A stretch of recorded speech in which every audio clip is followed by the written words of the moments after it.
What's going on, everyone? Thanks for joining tonight. Tonight's just kind of a fun stream. We got a couple people right now in the backstage. Hopefully, a couple more people will come on in. So I think I've got room for maybe 7 or 8 people. So I got a couple back there right now. But tonight's just kind of a have fun kind of stream. We'll kind of get into a little bit of maybe some Q&A, talk a little whiskey. Really, it's kind of an open format tonight. So anybody who wants to come. We'll be able to do all that stuff. So we've got some good stuff going on. Let me turn everything down here, and we can get going. So all right, I'm going to bring everybody in here in 2 seconds. But before I do that, let me kind of go back and say hi to everybody who was in here before. A few of the pre-gamers. Sugar Kitty, how's it going? Chris Beaton, Griff Howie, my favorite cigarclub.com. Hendo, how's it going, buddy? Who else do we have here? Let's see. Aiden, somebody may see him here real soon. Brian Anderson, how's it going, buddy? The Brazer, how's it going? Bobby, Bourbon Battalion, go check him out if you haven't. Wheels, Roy R. Does Things. Pop him, don't watch him. Come on in, buddy, if you want. Tim Garrigus, Cam Lochner. Cliffy's in here too. So, all right, before I got a bunch of people in here right now. So we'll get going here and let's get the party started. So number 1, here's Aiden. He's in. Wags, he's in. Cliffy, he's in. Wheels, he's in. And last but not least, look at they'll let anybody in this stream. Look at this. Oh God, I feel young. Look at the Brazer. Gentlemen, how's it going? Good. Very good. Good. I'm glad you guys all decided to pop in. So tonight is a shoot the shit, have fun kind of night. Smoke some good sticks, do whatever the hell you want. We're in no hurry. Hopefully no one's got anywhere to go, and you got a lot to say. I know there's some opinionated people in here right now, including the guy in the lower left-hand corner. So we know him. I have no opinions. Yeah, the king of smartasses in here right now. So my question to everybody is, what the hell are you all doing here? I had to beat him to the punch. So Wheels, a lonely place. Dickle. You're good. Cliffy, how's it going, buddy? Good. Just finishing up work. I figured, I'm not doing a live stream this week, so you know what? Why not join you for yours? There you go. Is this it's so in California, and you guys it's lunchtime probably for you? Pretty much. Okay, that's right. Close enough. I just got off 3 minutes ago, so I'm good. Who doesn't like a good lunchtime dram, right? There we go. Okay, outside here. And everybody knows the guy in the upper right hand corner, the Brady Bunch, Wags himself. How's it going, buddy? It's better than it has been. Okay. That's always good to hear. Yeah. Some of the people on here might on the screen might not know because I don't think they were on the stream with Hot Buttery Rolls the other night. But some people know about it and everything else. So I'm going through some hard times and actively looking for a job again now that my Bell's palsy is I'm recovered from it. And instead of taking 2 weeks, it took 6 months, but now I can try to get back to work. But yeah, so basically that's why I've been I was sick the 1 week. People knew about that and people reached out to me and I appreciate that. And then last week it's just I got hit really hard financially because I was going through some depression stuff for a while and I forgot about something. And I called Chris from Hot Buddy Rolls and told him I was just talking to him as a friend and told him that I didn't know how long I was going to be able to go without a job. I was running out of money and I was probably going to be homeless in a month, and was ready to start selling off all my stuff and everything. And then he took his super chats off, decided to give away a bottle. It turned into 14 bottles and they raised me $2,200. Well, good for them. That's awesome. And then I had an interview last Friday. I'm still waiting for them to get back to me. I've got I kind of came on here. I wasn't trying to be a downer, just trying to I know I hadn't been able to, I was trying to get in touch. I was going to try to get in touch with you earlier today, but I was doing some other trying. I ended up getting a couple phone interviews earlier today, so I didn't get a chance to contact Scott and update him. Jason kind of knows what's going on. He was in the stream the other night and stuff like that. But how dare you accept a job interview rather than let me know about everything going on? But yeah, so I'm waiting on one to get back to me. I have a test to try to become a mechanic for Amazon on Friday, and then I have phone interviews with Anheuser-Busch and Teledyne over the next few days. So hopefully something comes about. If not, I might end up moving to Ohio and sleeping in Jason's garage next to the 107. Well, hey, I mean, at least I'll say this: it sounds like things are looking up for you, so that's a good thing. Yeah, and other than a quick dram the other night, I haven't drank in a couple weeks because I was sick and a lot of acid reflux was really, really bad. And well, let's get you back on that horse tonight. How about that? Well, I'll honestly say that I will drink one. It's just one at least. It's I just grabbed a bottle in Von Evan Williams real quick, and can't go wrong. I'm actually just doing a mixer. I'm just doing a freaking Coke, and this is like the first Coke I've had. I've been drinking 7-Up and freaking flavored soda waters. We all knew you were a secret White Claw guy. Yeah. No, I just threw mine away. Never mind. I'm not Dan Shook. If anybody that's a Patreon of that freaking that guy, if they saw the picture he put out the other day with the I saw that. Yeah, with his little freaking Budweiser seltzer. Yeah. I was going to say White Claws are so 2020. I actually just got a Bud Light Seltzer Lemonade, which are the new ones. There's also a Mike Hard Lemonade Seltzer. Those are legit though. Way to kick off 2021 there, Cliff. I just can't stand seltzer. I bought some good bourbon too, but I bought some seltzer. They're legit for 12-year-old girls. Stuff. Hey, and you've been drinking some good rum lately too, so that's a good thing. Oh my gosh. That's Man, another. Foursquare just freaking blows me away every time I try it. I just got a Foursquare 2008. I have a classic, but I'm excited.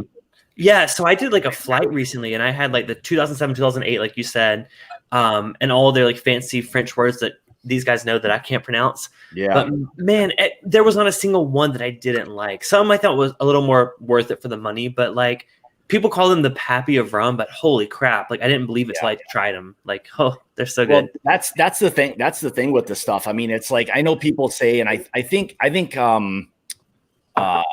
who kind of said the Pappy of rum. That was Fred Minnick. Yeah, Fred Minnick. Yeah. Fred said it. Yeah. You know, and it's one of those things where you can start to find some of the good Foursquare stuff now. You know, I mean, you can't even compare it to Pappy in terms of finding those two. That's ridiculous. But in terms of the quality, I think is what he was trying to get exactly across. Yeah. It's such good rum. So. Yeah. By the way, Scott, don't say the word Pappy and rum in the same sentence because it's like calling Candyman, because Swami will come out of nowhere and we will never hear the end of it. He's probably lurking. He's probably lurking right now with his angry Canadian insults. They'll be coming right now. I know. He was there for my stream too. Yeah. I was watching the live stream too, and Cliffy was butchering some of those French names. It was kind of funny. No. That I'm not going to even Adriana. No, I will not try to say that. Do Canadians even have insults? What's that? Do Canadians have insults? Yeah, they what they do is they insult you and then immediately say sorry. Sorry, yeah, I get it all the time. My wife's Canadian, and your poutine is bad. Oh, I'm sorry. Yeah, I get all that stuff from the in-laws all the time, so it's kind of funny. So, but you're apologize a lot. Yeah, but aren't you damn near Canadian? Don't you live up there above Milwaukee? Yeah, but we're a long way from being like way up north. I mean, I'm hours and hours away. So, okay. You know, I think I'm even further north than Scott. I might be north. Yeah. If there's any, you guys probably all are. Well, maybe Cliffy, are you in LA area? I'm in Los Angeles. Yeah. Okay. Yeah. So yeah. Me and Cliff, we live probably within 45 minutes of each other. Wait, really? Yeah, I thought you were in Northern California. No, I live Redlands, Yucaipa area. I'm going to pretend like I know where that is. I'm not from California. San Bernardino. Okay, gotcha. Yeah. I'm literally 10 minutes from Morongo Casino off the 10 freeway. Oh, okay. Yeah, I know where that is. Yeah, and Wheels is from South Carolina. I'm actually going back there tomorrow. I have a 6 a.m. flight, which is why I'm like drinking early and not later. Hey, I'm glad I could help you out. Get you on early and then get off and get to bed, right? Yes. And I got to pack first. I got to control myself tonight. No Cliffy. Clifton is here. Cliffy will not be here until after he packs. Okay. All right. I love the alter ego. So yes. Yeah. Oh, okay. Did you see Clifton's video? The Kentucky, the Colonel video? Oh, no. Okay. That's Cliffy. Okay. Oh my gosh! Did y'all do the Colonel Sanders dating simulator game? I try to catch as much of his stuff as I can because he is like I said, he's local to me. He's kind of a, even people that aren't really like into YouTube know who he is on the Instagram side. They know who Bourbon Bites is and stuff like that. So I follow a lot of his stuff when I get a chance, and that was the most interesting one I've seen. I just did part 2. Okay, you know what? You thought that was bad. I did my stream on Saturday, and then I was really drunk after my YouTube stream. I was like, I'm going to go on Twitch. I'm going to do part 2 of Colonel Sanders. Holy crap. Some of these guys here in the chat, I know I saw it. I was feeling that. I was feeling the whiskey. I was feeling the Colonel. I mean, I was feeling everything. That particular Colonel Sanders makes Clifton take his shirt off. I mean, have you seen him? Yes. That guy is out of control. So that was 2 or 3 weeks ago. You played him the first time. You played him. I'll play him anytime I can. All right, let me ask you guys this: What are your thoughts on the kind of new-ish talk with all the light whiskeys and stuff hitting the market? Are you fans or are you not? Where do you stand on light whiskey? I'm definitely a fan. I think as long as it tastes good, who cares? I've got some Obtainium, and I think it was really good. $60, almost hazmat, and it's 14 years old. I mean, even just from a value point, that's a really good price. I haven't had one, so. Yeah, I was gonna say I've had a light whiskey like once, and it was like a single cask nation release, but like not this Obtainium that everyone has. I should have bought it. I saw it pop up, and I was like, no one's gonna want to watch that. And now everyone's reviewing light whiskey, so like, you know what, I should have done it. Yeah, I think Obtainiums are mostly Midwest right now. Yeah, no, it was out here. It was actually out here. Oh, really? Yeah, I'm wrong then. Yeah, I mean, he's got it. I got mine at Cypress Craft here in Southern California. But it's popping up here and there. I can get it shipped to me. K&L up north has it. I don't know if K&L in Hollywood has got it in yet. Yeah, well, K&L, the good thing is you can order from anywhere and they'll just bring it to their store. So that's awesome. Yeah. If anyone's watching from California, Southern California, whatever, check out K&L Wine and Spirits. Literally my favorite store. Like I don't have any stake in them, but like they're legit. And just a heads up to everybody in Southern California, like Cliff was saying about K&L. I haven't been buying anything because we know why I'm not buying anything right now. But I am actively following everything at K&L, and they are one of the very few places right now in Southern California you can get the new the Doc Swinson's at. They were one of the first places you could get it. Yeah, and I was gonna say, I haven't tried it yet, but coming soon because Doc Swinson sent me a whole box of stuff. Yeah, what's up with this, Clifton? All of a sudden, you talk to one distillery, and then now you got a distillery on every other day.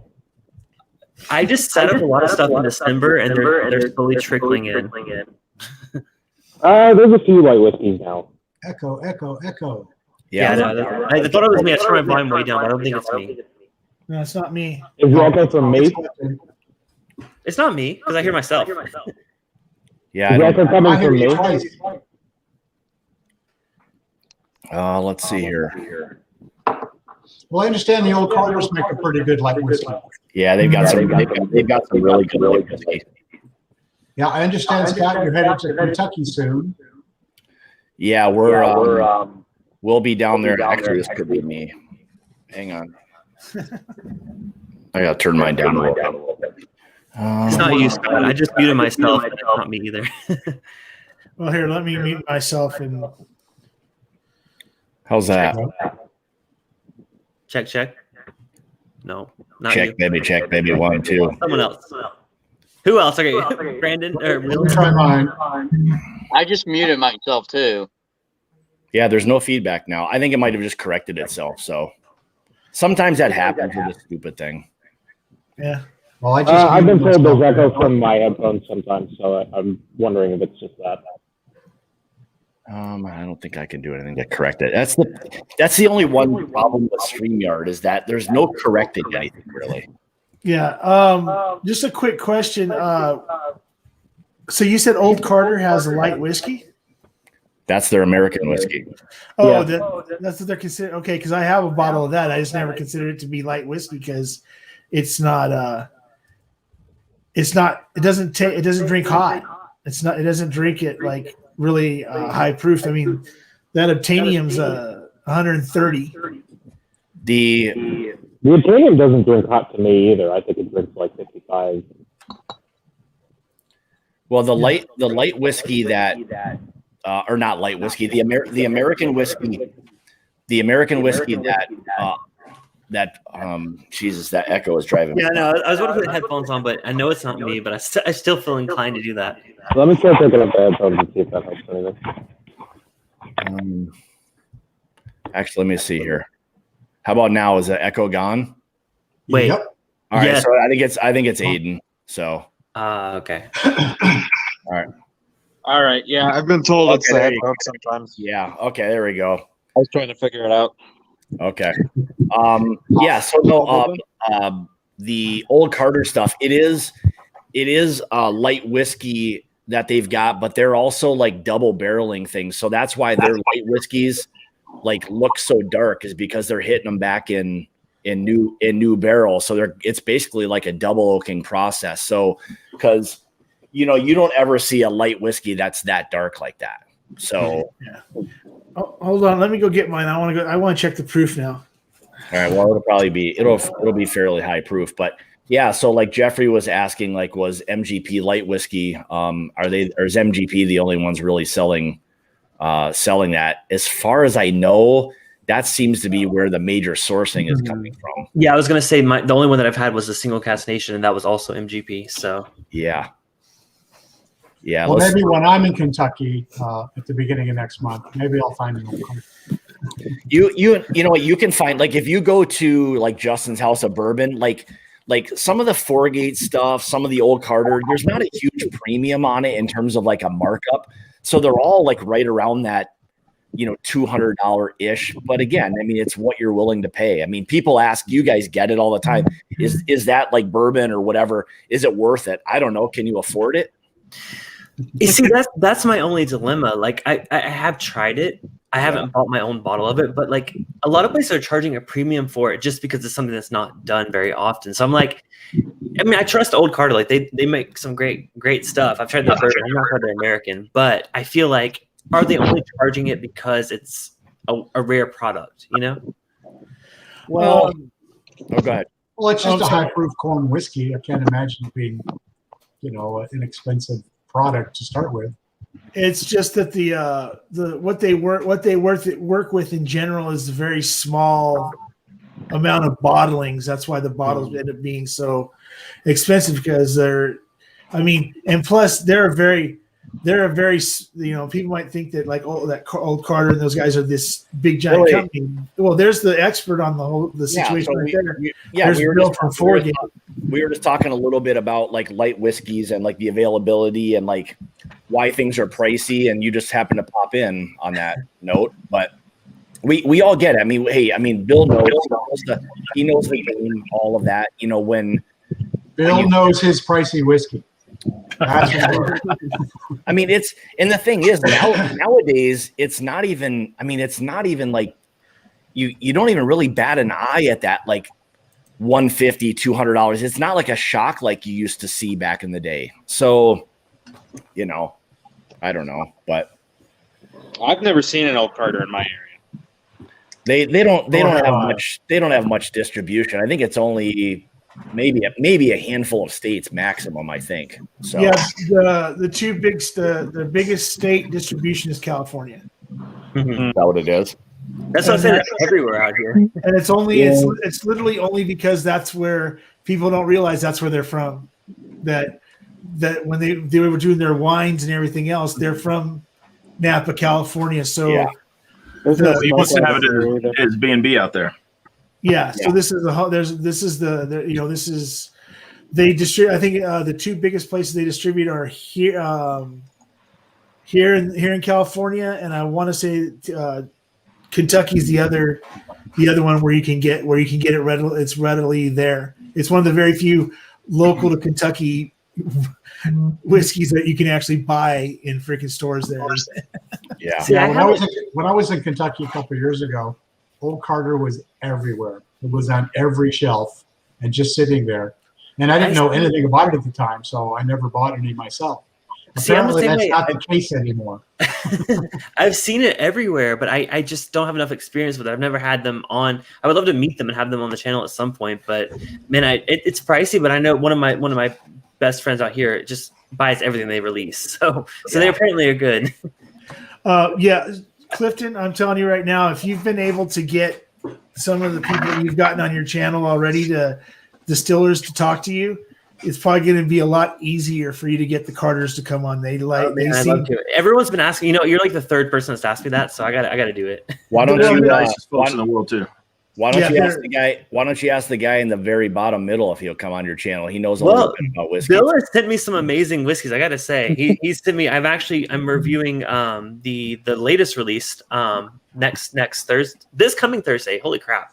Man, crap! You got one of those? Yeah. My mailing list.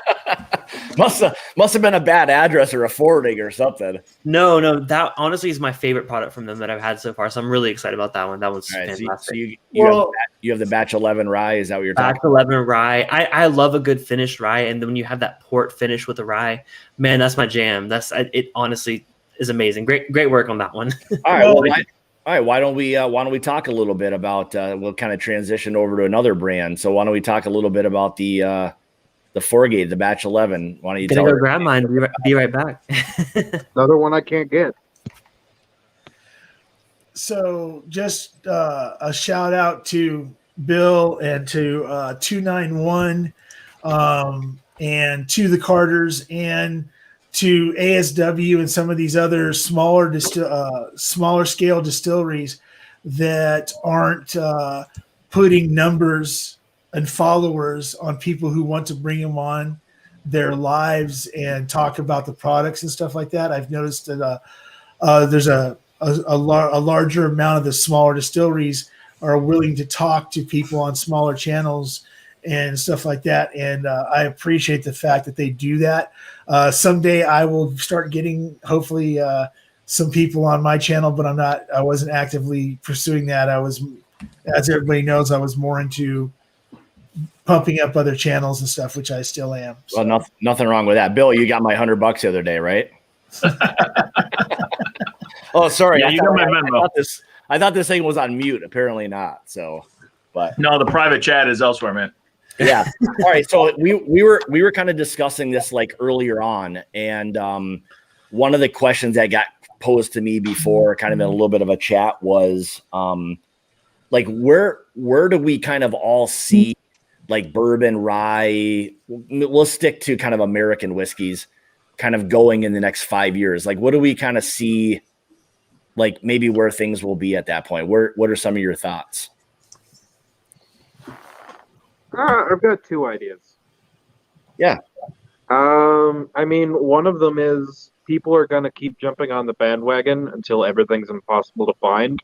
And then they'll get frustrated, and only the people who are really into whiskey will stick around, and then something else will come back. Because spirits tend to go in phases. It was rye, apple brandy, vodka, whiskey, and so on. But they all come in phases. So I'm just wondering if that'll happen. Otherwise, I think distilleries might just ramp up their production to keep up in just fast enough a rate that this will just keep going. So what I'm honestly most excited to see is, I mean, there are so many smaller craft distilleries that are popping up. Like, I mean, in the past, like, what, 2 or 3 years, there have just been hundreds and hundreds of them. I want to see, like you said, 5 years down the road, one, which ones stick around, and two, what is their older age stock doing? Like, I mean, think like New Riff. New Riff is putting out 4 to 5 year old bourbon and rye. What happens holding back a lot of their stuff right now to get it older? Yeah, so give them another 5 years, and like, you know, they might be, you know, one of the big ballers in the game. I think their single barrel is really solid for the price. Yeah, it's just because they're new, so they don't have that much age. Yeah, I mean, with so many distilleries coming out, the market's going to flood eventually, and MGP and Dickel can only supply so much. So I just wonder who's going to live and who's going to crash.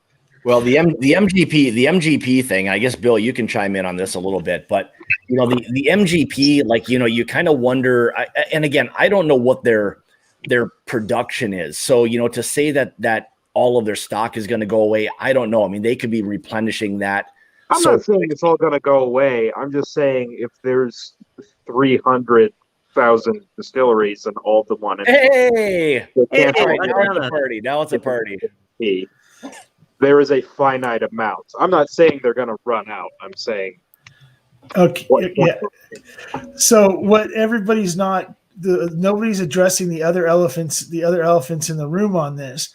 Everybody keeps on saying MGP and Dickel, they can only outsource to so many people, but nobody's talking about Heaven Hill is still sourcing, Castle and Key still, you know, that whole group that they're in. There's other people that people are sourcing from that nobody ever talks about. So it's not like there's not other stuff out there that people are getting a hold of. And then now, other than whatever Whistle Pig's getting from Alberta Premium that they don't feel like that they just feel like getting rid of, because I'm sorry, I just don't like Whistle Pig. I don't like Whistle Pig either. But if Alberta Premium gets into distributing, and supplying other people with some of their juice, it can also be another big player because of what they've done with their own product. And I guess I should probably say my point was more about the saturation of the market rather than the sourcing aspect. We're a year away from college whiskey. That's my thought. It's you know how vodka went college and everything was flavored, and then you had the White Claws and the Budweisers and stuff like that.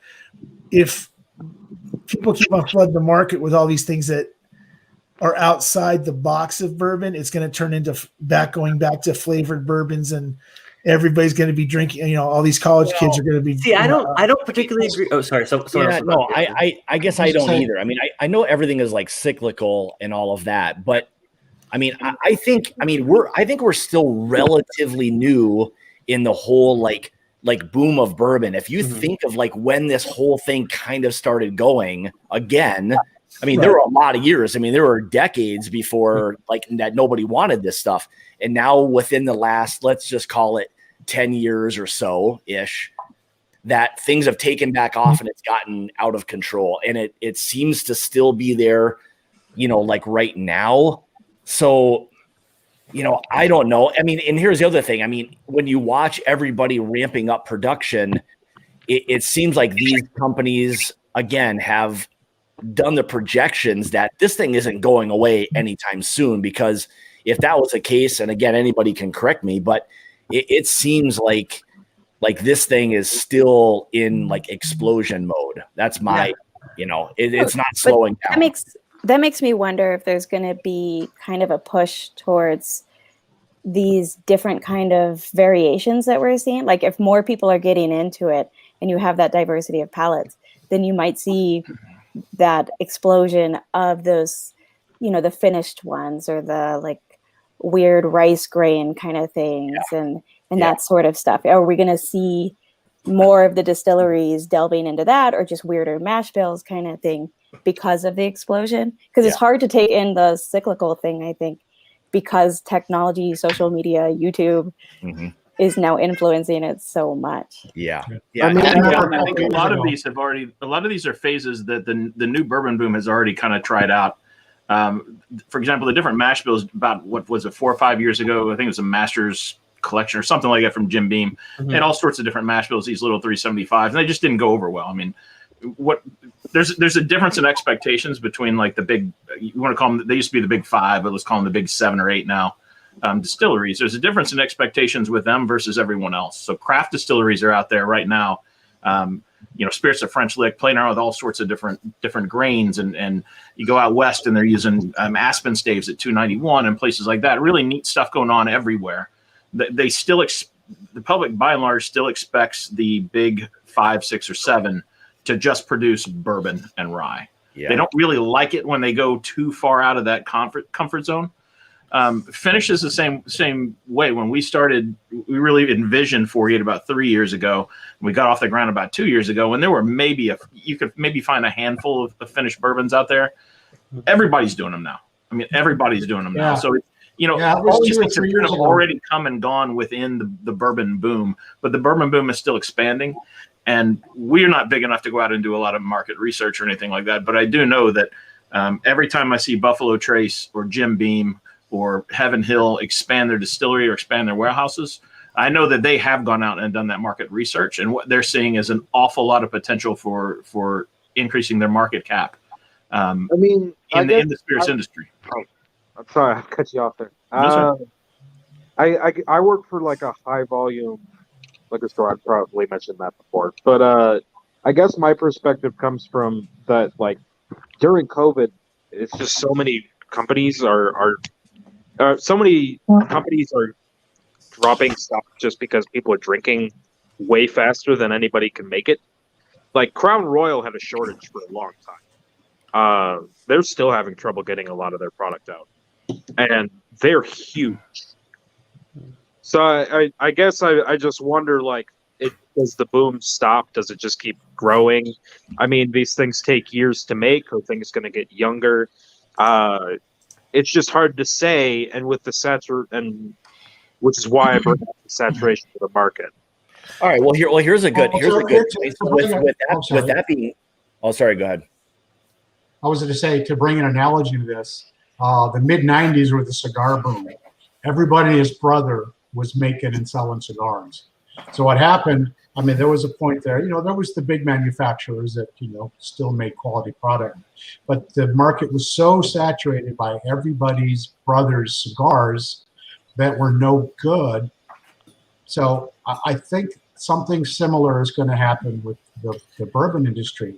You got the tried and trues, and then everybody and his brother's going to be cranking out product, and then that's going to thin out. There's going to be a lot of product that shows up.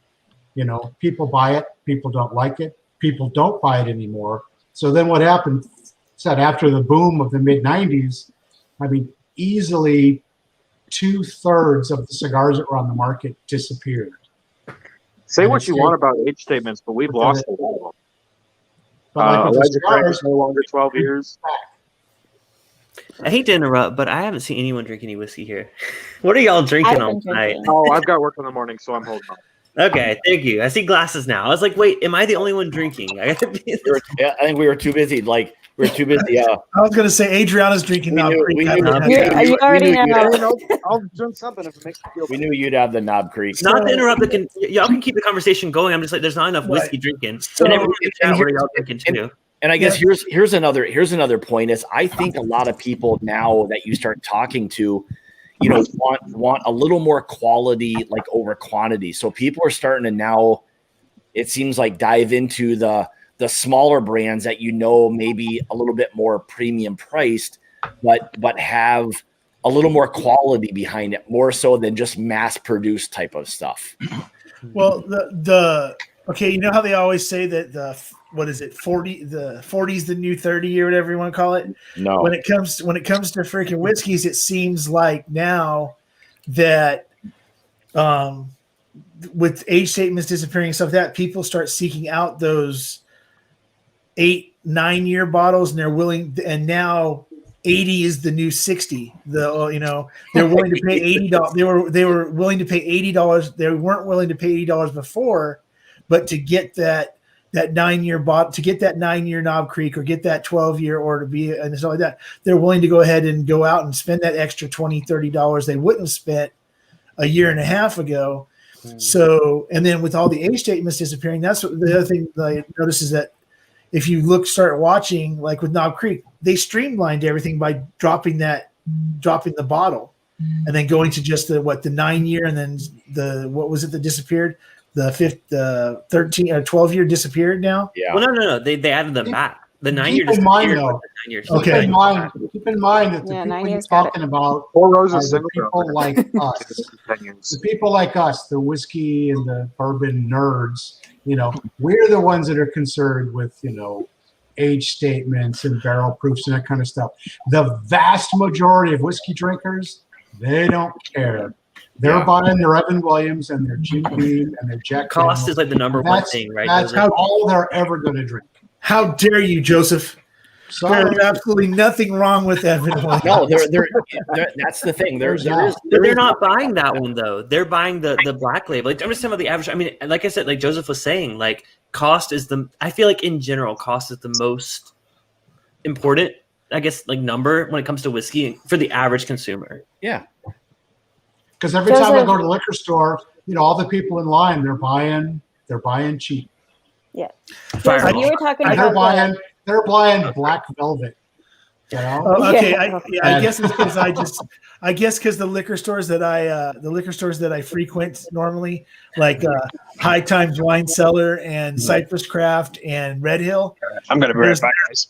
There's not a whole lot. There's not a whole lot of that.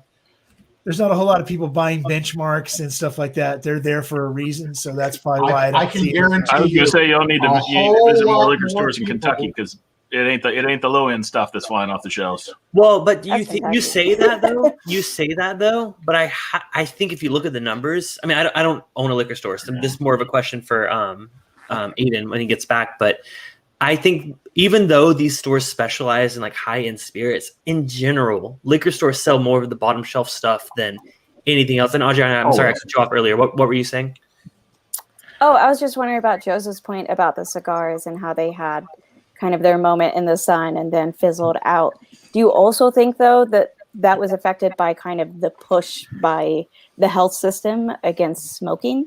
Like, I know that push kind of really increased in the early 2000s, and it makes me wonder if there's a tie-in. Obviously, that could also be the same for alcohol.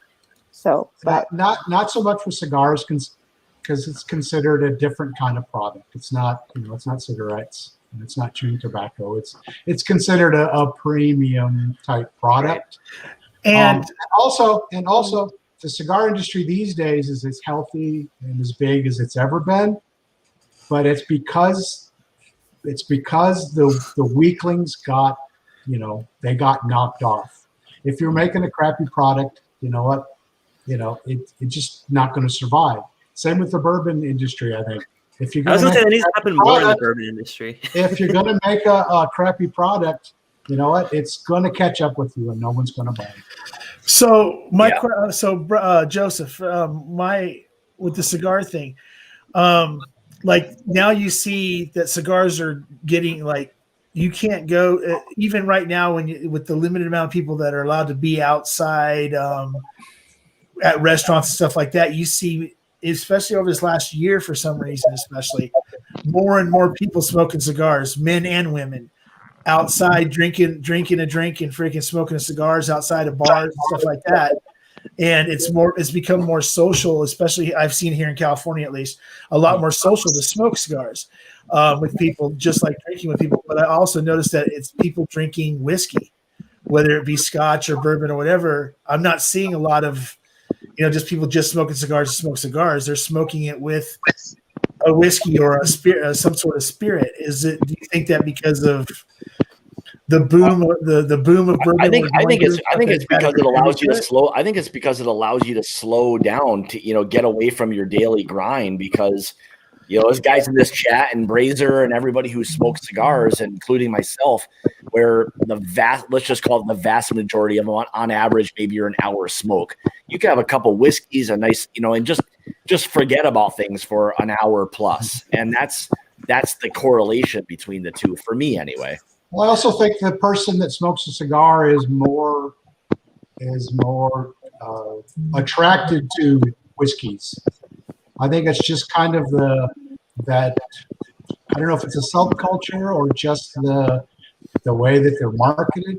You know, cigars, real cigars, not, you know, Tipperillos, that kind of stuff. You know, they're marketed to a particular segment of the populace. Well, People that have a little bit more money, and I think people who with a little bit more money are more attracted to whiskeys and bourbons and scotches than they are vodka. Just real quick, I forgot to say this when she came on to begin with. I haven't personally been able to say this. There's a lot of echo. I'm sorry. Someone's got feedback again. Who's got the trucker headphones? That's always what it is. Bobby. Bobby just muted himself and it went away. Okay. Adriana, congratulations, Doctor Adriana. Thanks. She did. If nobody noticed in one of her videos and on Instagram, she has her PhD now, and therefore we have to call her doctor. Nobody noticed in one of her videos and on Instagram. Dr. Grande. I'll take it. Thanks. Yeah. So someone has a popping noise. If I don't know who that is. I think we found it. I think it's Aiden again. Oh. I think so. It's that flip phone he's screaming. He's trying to play Snake at the same time as doing this live. There we go. All right, Nokia doesn't handle StreamYard very well. But to step back a little in the conversation a bit, I'm just talking through my Play phone. Snake at the same time as doing this live. There we go. Should I leave and let somebody else come in? but to step back a little in the conversation a bit, I'm just talking Play Snake at the same time as doing this live. There we go. Should I leave and let somebody else come in? All right, I gotta find the culprit here. We found him. Found it. It's Bobby. Okay. Damn you. Do you think, Bobby, are you watching it on a different like YouTube tab? Like you have the stream open? Because that's what it sounded like. I could be wrong. Yeah, this is what it was. Hang on. Do you think, Bobby, are you watching it on a different? No, he is. He's watching it on YouTube. Like? Oh, you know what? Hold on, let me see. Got another tab open. Do you have some headphones? Headphones. No, he is. He's got a YouTube tab open. And it's like a good 5 seconds back. There we go. We got That's it. a clear sign that the YouTube tab's open. Yep. Yeah, it was my bad. Yeah, Okay. so Adrian I'm sorry, Clifton, you were saying something about earlier about Aiden works in the industry, works the liquor store and stuff, and that the question you were asking, he's back on now. I I forgot how I asked it, but if you remember, please ask it for me. I don't remember. we're I just arguing- remember you mentioned it. And we're arguing that Oh no, I remember. I'm sorry. I the remember. vast majority of Look at drinkers Bob. Look at drinking Bobby bottle got shop. called out. Bobby got called out by cigarclub.com. Rookie. He was on just yesterday. So Aiden, my question that I was talking about earlier was saying that like liquor stores, even though there are specialty stores that like do specialize in high-end whiskey, in general, a lot of liquor stores, the most of the stuff they're selling is the Fireball, the Jack Daniels, like the typical like stuff like that. Is that true for? I don't know about your store. I don't know if your store in particular, but is that true for your store? It's hard to say. Okay. Because we the one I work for, I'm not going to name a name just because I'm careful about my job. But we get all types. I probably get asked for Buffalo Tracer Blanton's probably 20 times a day. Right. That's just kind of the job. There's a lot of taters. There's a lot of people who know exactly what they're talking about. There's people who come in and just want a gift. There's people who have drank Jim Beam for 50 years and say, why change? And then you also get people who just want to come in and talk and learn and are just trying to get into it.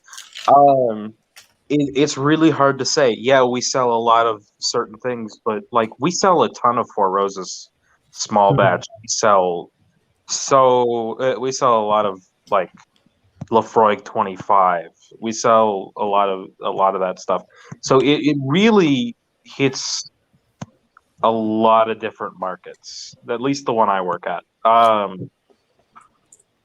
think you could just look at overall sales, though. The number one selling whiskey is Jack Daniels, and the number one selling bourbon is just Jim Beam White Label. I think Jim Beam probably goes out more than anyone, but there's also the small brands that people are loyal to here, like Windsor Canadian. Outside of like the Upper Midwest, nobody knows what Windsor Canadian is. So no idea. Yeah, you go to I'm in Minnesota, and you go to Montana, and nobody's ever heard of it. So but we sell an absurd amount of Windsor. Black Velvet. Oh, sorry. I've heard that some stores, at least in Southern California, they sell more 50 mil like mini bottles of Fireball. They make more money from that than they make on pretty much all the bourbon people can buy in a day. Like on average, just like the amount that people buy. Especially on game day. I guess I just don't know enough about the profits to really say much there. I just see what goes out. Sure. Yeah, I'm just talking about just what I've heard. I'm not an expert on that side of things. Yeah, I mean, it's usually people either want something really, really nice to them, like an Angel's Envy. A lot of people think that's like a really high-end whiskey, and it's a hard one to hate, in my opinion. But otherwise, it's a lot of like the Magnums, the Jim Beam Whites, the stuff like that. So yeah, I guess it's just a hard one for me to answer because I see all different types, and I don't really focus on whether or not people are buying a ton of one thing. It's just my job to help people when they need it. Well, there you go. Wheels, what do you think? I was just gonna say I'm actually drinking a rye from Minnesota. Which one? Is it Rocknar or? Yep. Oh, so it is Rocknar. Yeah, I saw the curved bottle. That one Gold series. So is that the Socrates? Rocknar can be interesting. They're very grainy in a unique way. So this is actually their Seed Vault series. They did a bit of an experiment where they planted 15 different acres of different rye grain. Yeah, they're kind of like the Minnesota Balcones, where they're very polarizing, and they just kind of do whatever they feel like. They've got a Sauternes finished rye, they've got a Cognac finished rye, tastes like honey peanut butter, and they've got. See, I think this is one of those things to the point of like finished whiskeys, like Adriana said before. Like I think a lot of these whiskeys now, Bill knows firsthand, of course.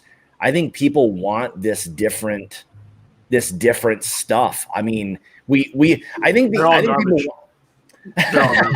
Yeah, I mean, we all know you can go to the big guys and get the same bourbons, and it's going to taste the same and all of that. Those are always there.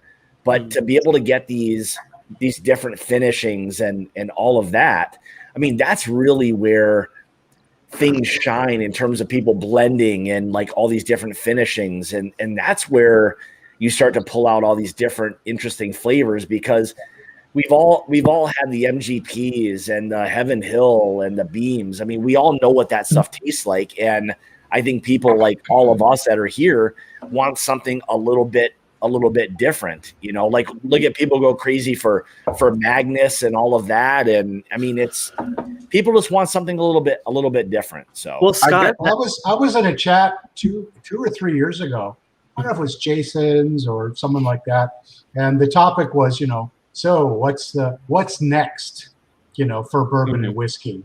And I predicted it would be finishing. And I was right.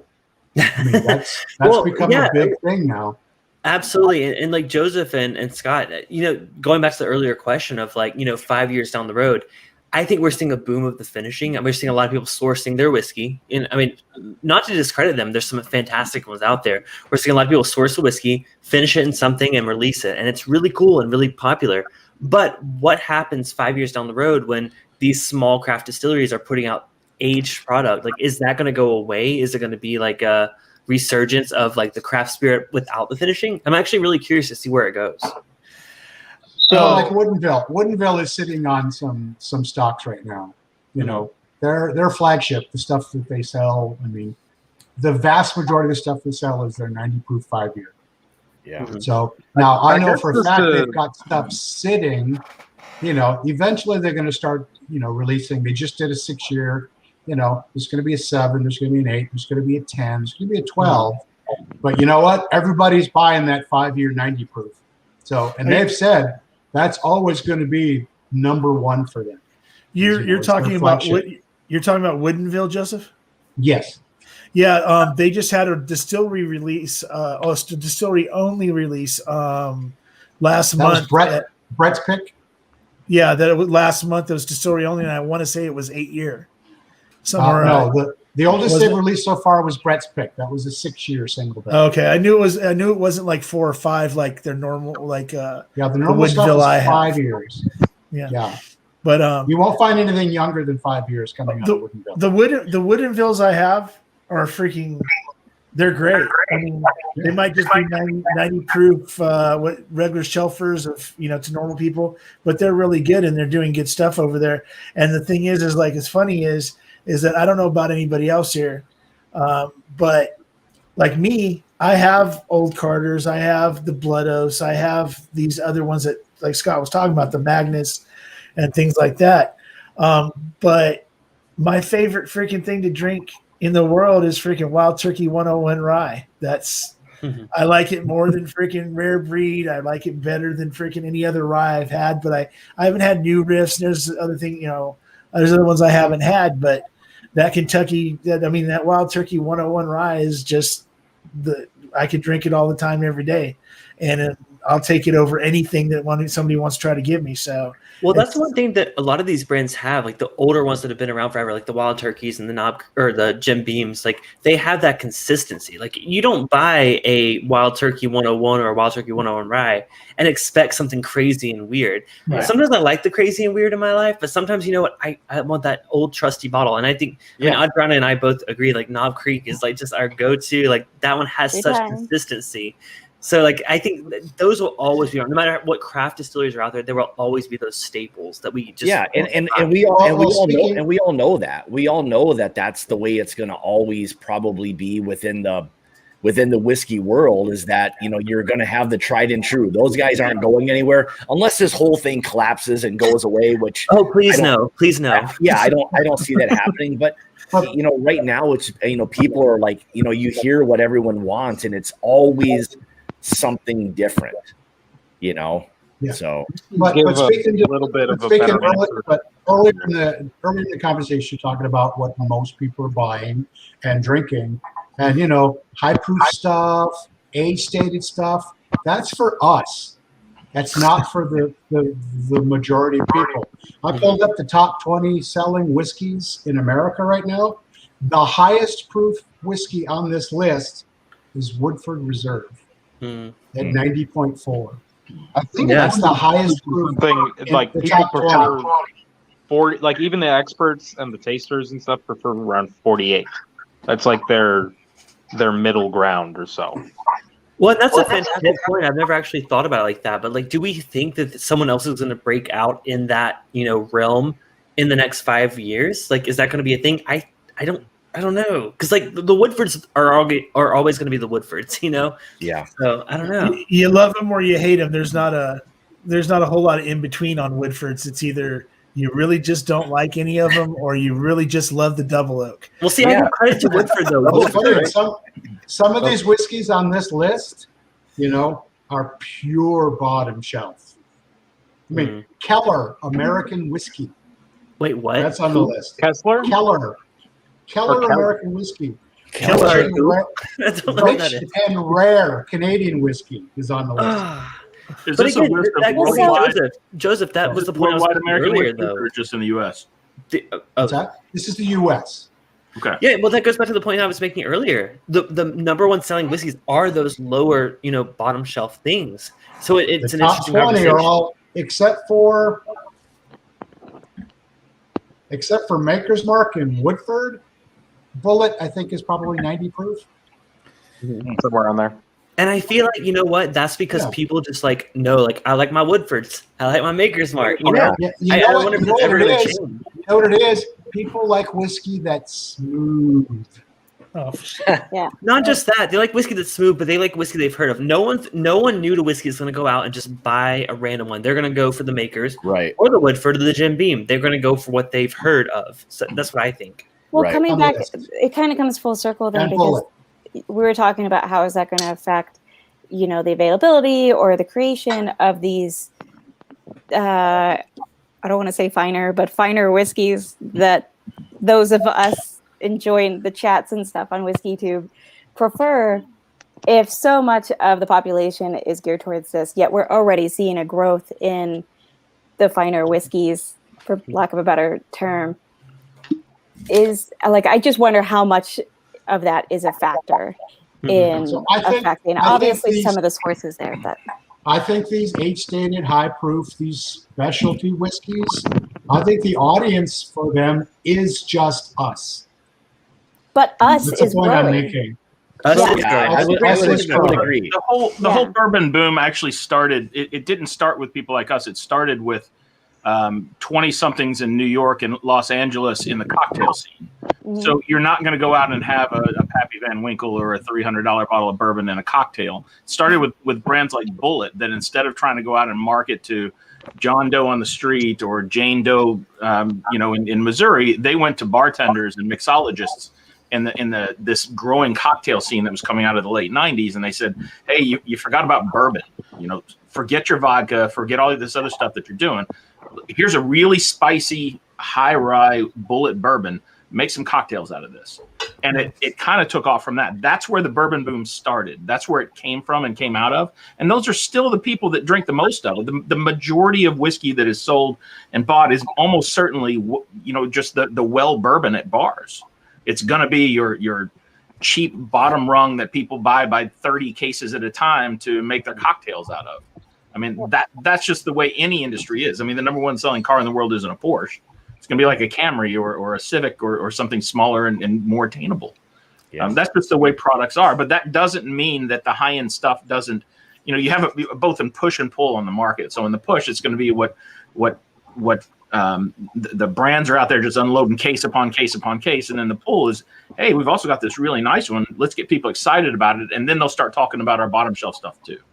And you see that happen where Four Roses puts out really high-end stuff, and suddenly Yellow Label is acceptable to drink all of a sudden. It wasn't when the bourbon boom started. No one would touch it. Bourbon snobs wouldn't touch it. We sell so much Evan Williams. You wouldn't have drank Evan Williams 7 years ago. No one here would have been drinking a black label Evan Williams. But when they start coming out with high-end stuff and they make us take a look at their brand for the first time in decades, you start realizing, wait a minute. This Evan Williams isn't so bad at all. I like their flavor profile. I like Evan Williams. I'm going to give it another shot. I'm going to try Wild Turkey 101. See, you said 4 years ago. 4 years ago, I was behind the Evan Williams like black labels based on whiskey. See, I mean, I'm sure a lot of these guys are the same way. I got into whiskey because of this community. The people here around me now, I'm like in awe just seeing like everyone here. Seriously, I would watch YouTube videos and I'm like, I don't know anything about bourbon. Oh, people are recommending this Evan Williams 1783, which is like their small batch or whatever. I think I got that right. And I bought it and I was like, holy crap, these guys are right. So that's what I think was so great about our community is like you find someone that you lash onto flavor profile wise, whether it's, me or someone else or Scott or someone, you find that person and you just like, if they recommend something, you go for it. Yeah. Clifton, just to get this out there so that everybody knows, Dan Shook's palate is shit. Scott's isn't so hot. Jason's freaking mediocre. But I think they're close enough to me since I have. Oh, sorry about that. I don't know what happened to this. I thought you were about to say mine was the best palate. I was about to go.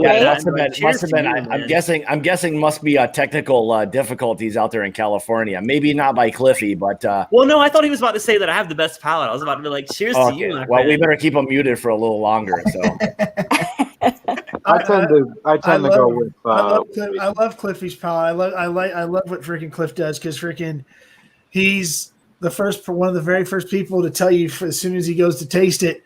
I don't know shit, but this is what I think. by not saying those exact words, and he's completely honest about what he does. I say those exact words about certain types of whiskey. Yeah. But bourbon, I feel like I think I know shit, but I don't know shit.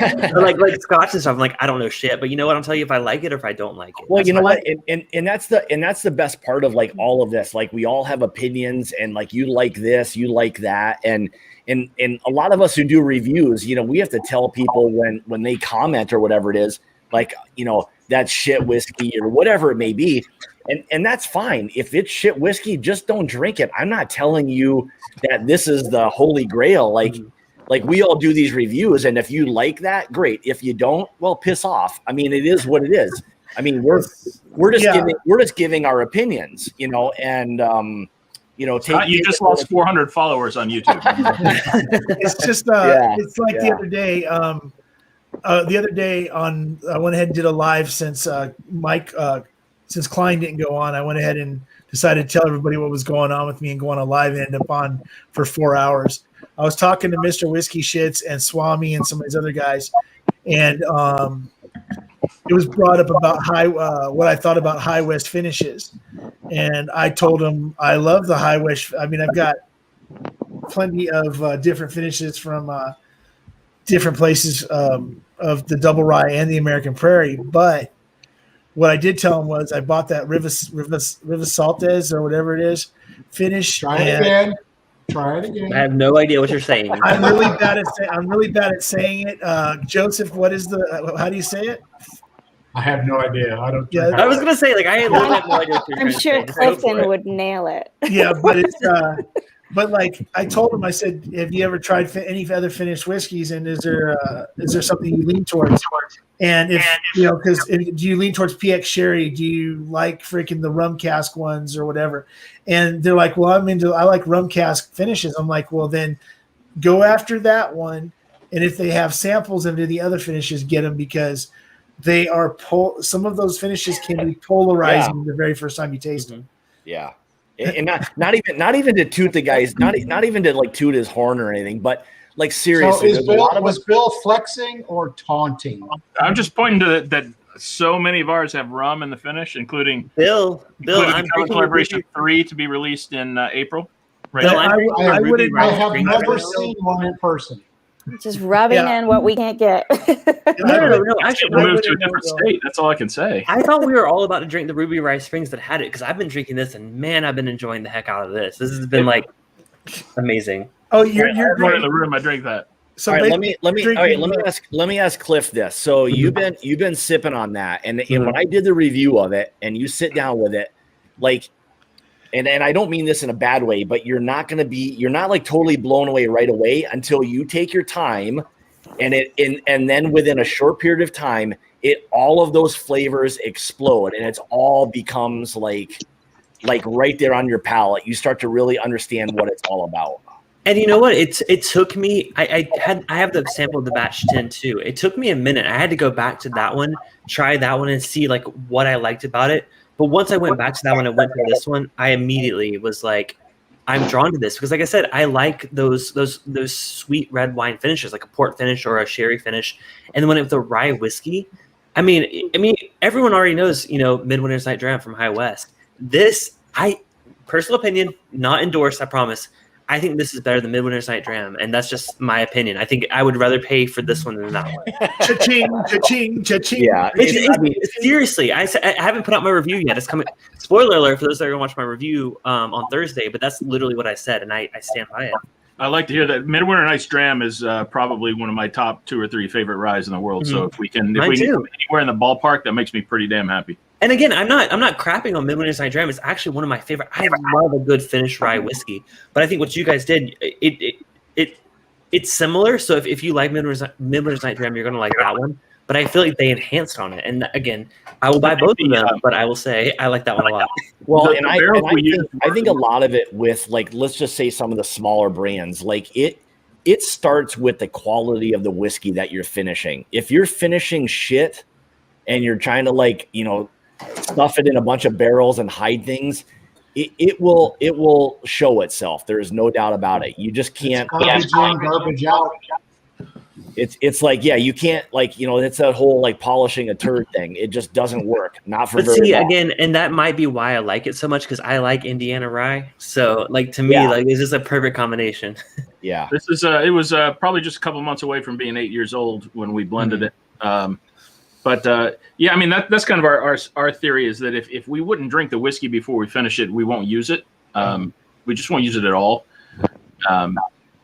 You can find a lot of people that cover up flaws with young or flawed whiskey with barrel finishing, but that's not what we're trying to do. We're trying to take great whiskey and then barrel finish it.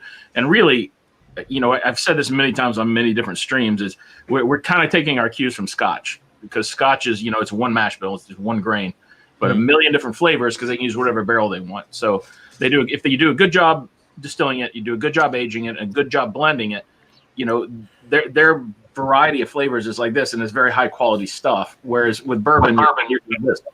It's one barrel.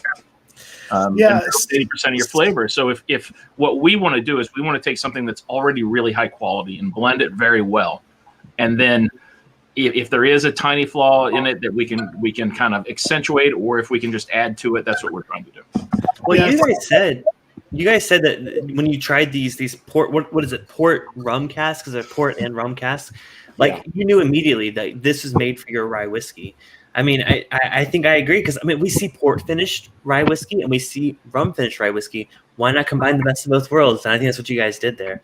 These were technically, these were a mixture of barrels. We've had several before where we've had port rum that were then used, port wine that were then used for rum. That's what these actually were.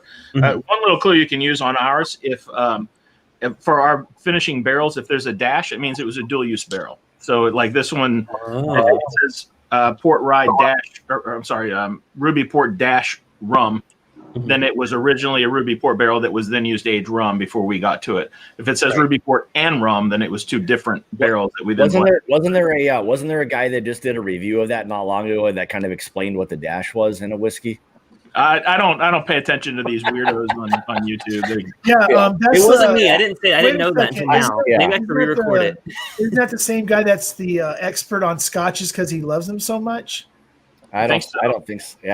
Yeah, I don't think so. It must be a different guy. Yeah, because I know Scott. My bourbon journey. I know bourbon's in the name, but he would rather be able to say my Scotch journey because he loves Scotch so much. I don't think so. More technical difficulties in California. So. Yeah, he started to get a little carried away up there. So he's 45 minutes from me, so I'm not. Don't use him. So here's a little bit about. Here's a little bit of a Cliff, you must have better internet service than Wags. I guess so, man. Spectrum. Yeah, I don't know. So here's a left turn in this conversation. Yeah. I went on a rant a couple of years ago when I found out there's a new bourbon hitting the market that's made specially for women. It's called the new one, the one that just came out, like that was just announced like a week or two ago. It's called Lynx. It's 80 proof. It's $80, and it's targeted to women. Okay, well, before we talk about it, let's ask the woman here. Let's ask Adriana. Is here. Yes. So, what are your thoughts on a bourbon that's specially made for women? So, I'm kind of torn on the idea because it's kind of like, obvious reasons for not being for it. I fucking love Knob Creek. Nobody put pink or a bow on it or something to make, or made it like crappy wax on or made it like cute and tiny, like those little blend this parents one's that Bobby had yesterday. Pink. This Lynx is not pink, so I'll give you credit there. So cute. A lot of my regulars are female. Yeah, but at the same time, I do feel like there's a huge underrepresentation of women in the bourbon world, but also even just as far as women even thinking bourbon is for them. I am the only one of my very close friends who's female also loves bourbon, but a lot of women think, we're supposed to like what the cute little cocktails in Sex and the City and whatever. So a part of me likes the idea of pitching towards women, but most of me hates it. Well, okay, so I hate that it's $80 for an 80 proof. Like I don't think it's so much pitching it towards women. It's don't market your whiskey or your product that excludes women. Don't don't put a bikini-clad woman in your commercials. Don't do stuff like that is very clearly geared towards men only, because it's stupid. I mean, women make up over 50% of the population. If you have any business sense in the world, you would not want to turn them away from your product. Yeah. Aside from the moral part of it, it's a stupid business decision, and I hate it when people do it. It feels very pandering.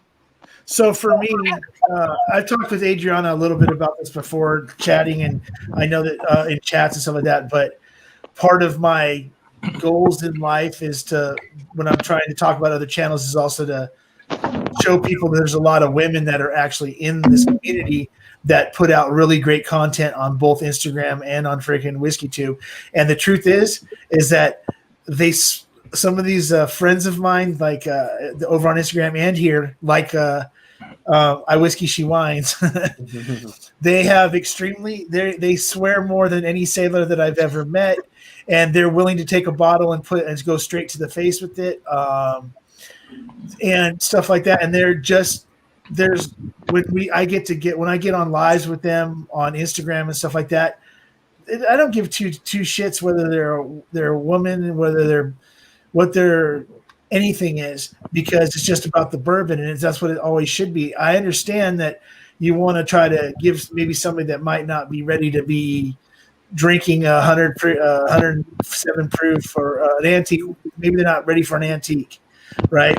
But you want to give them something that it's not okay. I'm a Jim Beam lover, but you want to give them something that's not Jim Beam, or you want to give them something that's not Dickel bottled in bond or something. You want to give something that maybe might be smooth, as Joseph likes to say. Well, see, but Amy makes such a great point. As an introduction to people that have never drank it before, but there's nobody's out there going, okay, as a woman, like the Whiskey Fancies girls, those two are freaking awesome. They do a really good job at explaining exactly what they're doing, what's going on and stuff like that. But at the same time, there's nobody actively out there seeking out to teach women about whiskey. I think that's not true. There's a few things. There's a friend of mine here. Stevens might be in that camp. Well, I mean, besides like what I'm saying, but like on YouTube doing videos and stuff like that, and doing what Jason, all of us have seen it. Like Jason and Scott and all these other guys, they're always telling you when you ask them, ask them the questions or whatever about how to go about what finding what you like, blah blah, and everything else.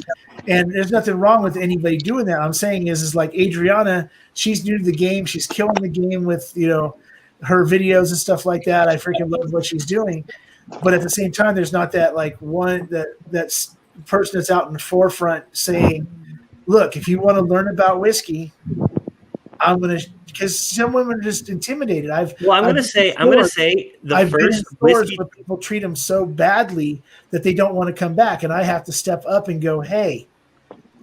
I will say the first whiskey tuber I ever watched in my life was called The Whiskey Bitch. I don't know if you guys loved her. Yeah, I remember the first whiskey tuber I've ever watched, and man, I miss her. I hope she's doing well. I've heard she took a break, for personal reasons or whatever. I will say though, I mean that's a great point what you're saying. It's like I want more women out there. I mean, again, I'm typical white dude. I mean, I'm not a straight white dude, but I'm a white dude, and I feel like there's a lot of us out there. We all have different perspectives, but Are you saying there's a lot of white dudes out there? No. Yeah. When it comes to WhiskeyTube, though, I mean, I'm just gonna say it. Like, there's a lot of us out here. I welcome every bit of diversity. Like, that's why, like, Adriana, I was so excited when you launched your channel. I mean, seriously, like, seeing diversity. I mean, there are amazing women in WhiskeyTube, and there are amazing people that are of different ethnicities in WhiskeyTube. But seeing more of that just excites me because I'm like, you know what? What I like may not be what the majority of people like. So I love just seeing different perspectives. And I'm so glad I think it's another key thing to note here is that it's not always just the whiskey tube, though, because we tend to get into this bubble where we think of YouTube as the center of the whiskey world. But there's a lot of other avenues out there. There's the Bourbon Women Association is a fantastic. It's a women's networking group. Maggie Kimbrell is the new president of it. She's a friend of mine here in Louisville. Fantastic.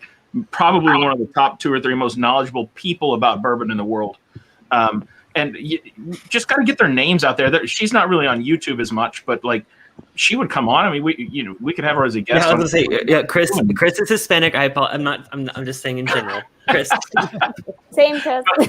Well, But I mean, there are people out there. There are voices out there, and maybe it's up to people like us who are on these to help pull them into our sphere of friends and I hope people see what I was saying with that. I'm I glad wasn't there are saying there's more anything. women.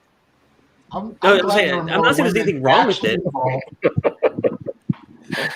I'm just glad that there are more women every day being involved in the whiskey making community. Well, yeah. Because science has shown women's palates are better than men's palates. But in general, science shows that. I mean, she likes around generally, creeks, so I support everything. But other than if you think about it though, Joseph, if you think about it, if you were to, you're in the community, like you're really into bourbon stuff, but in general, if it's not Jackie's ICANN, if it's not Peggy No Stevens, if it's not Sam at Bardstown, Susan Wrigley, there's not a whole lot of people that recognize that. The Andrea distillers the distiller at Woodinville, the distiller at freaking Emily over at 291. Michter's. That's helping the distiller at Andrea. Michter's. All these other people are not. They don't realize that how many of.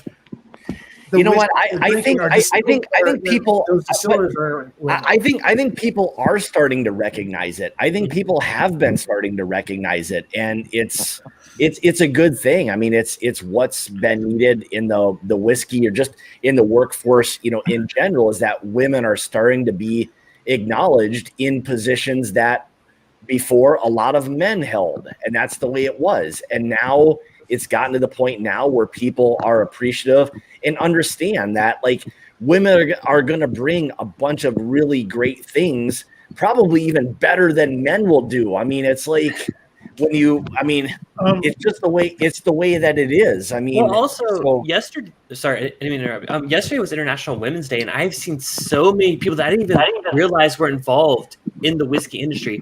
I've been recommending them all over Twitter. I've been following every single one. Someone's like, "Oh, follow these people for International Women's Day." I'm like, "Holy crap! You do this? Holy crap! Why did I not know of you?" There are just so many women out there. And Clifton, he's on Instagram. He's not. I don't know. He has a decent presence on Instagram, as far as I know. I mean, I follow him, but there's a bigger presence of bourbon women on Instagram than there are on YouTube. And there's they call me Dalton, the Bourbon Bell. There's someone called Bourbon Bites, but she's not bites with the Y. She's bites with an I. And she does food.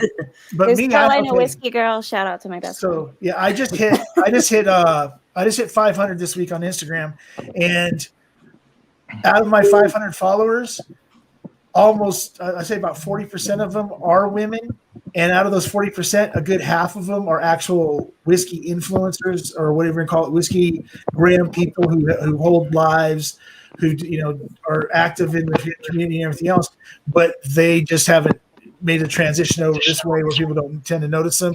But there's a huge presence over there, and Adriana's on there now. Over more Whiskey Mountains is now over there. I reminded her that her Instagram was her personal one, so she might want to put a whiskey one up so that people. I mean, my personal one's just boring for y'all. So hey, I got a personal one. I don't use it anyways. So can I do a quick poll of all 9 of us who are on here? Who here has read Fred Minnick's Whiskey Women? I ordered it. I'm waiting for it to come. I've said this 100 times on YouTube. It's my favorite whiskey book because everyone's read, the standard. Here's the history of bourbon. Here's the history of American whiskey. But it's just it kind of gives you a different viewpoint of it. And interestingly enough, traditionally, before it became very corporate, women were the distillers. They always were, because the men. It was always a farm distillery. You grew corn and then you distilled it because it was cheaper than trying to transport it across the hills of eastern Kentucky.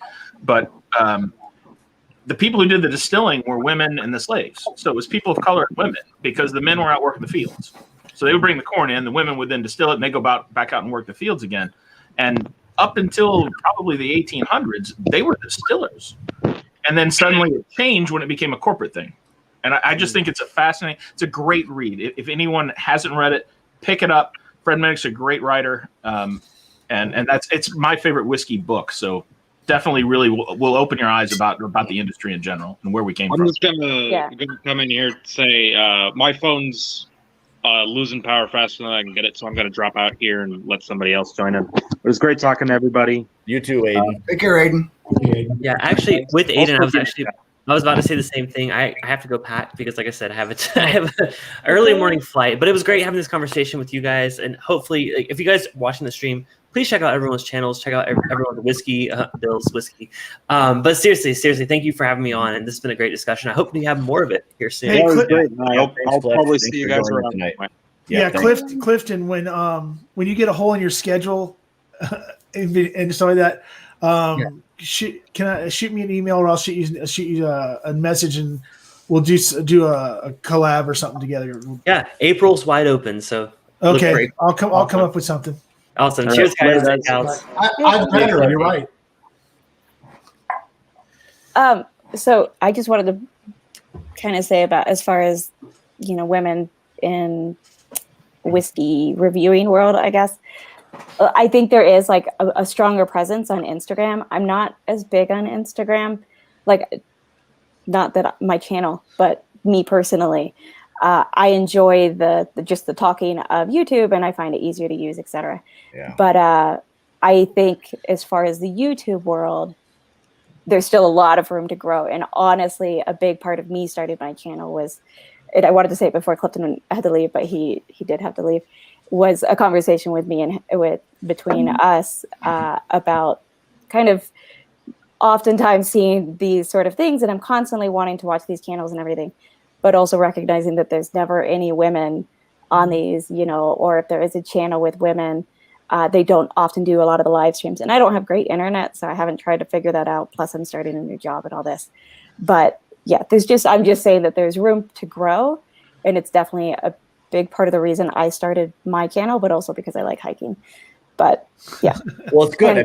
I think you've brought something that's a little more like refreshing, because there's a lot of just formal reviews, and a lot of the other guys who've done a lot of this, the kind of the same things, or have fun with their stuff, but you've taken it to a whole other level. So you've implemented a whole other, you don't get a whole lot better like views while you're out drinking whiskey. It's pretty incredible. So I think what you're doing is already different and fun, and that's the most important part, is have fun with it, because when it becomes like a job and you don't want to do it anymore, you may as well just stop. But keep doing that, because it's good stuff. So yeah, I can't wait until she gets now she started her new job and stuff like that. So when she gets the time to take that little lengthy trip down to Zion and do some hiking down there and do some reviews. I've been I love Zion, but I'm scared of. So I did Moab recently. Geez, here we go. Worried about national parks and their potential rules. Here we go. We're about ready to really bring this stream down now. Props on taking Glenn Cairns with you on your hikes.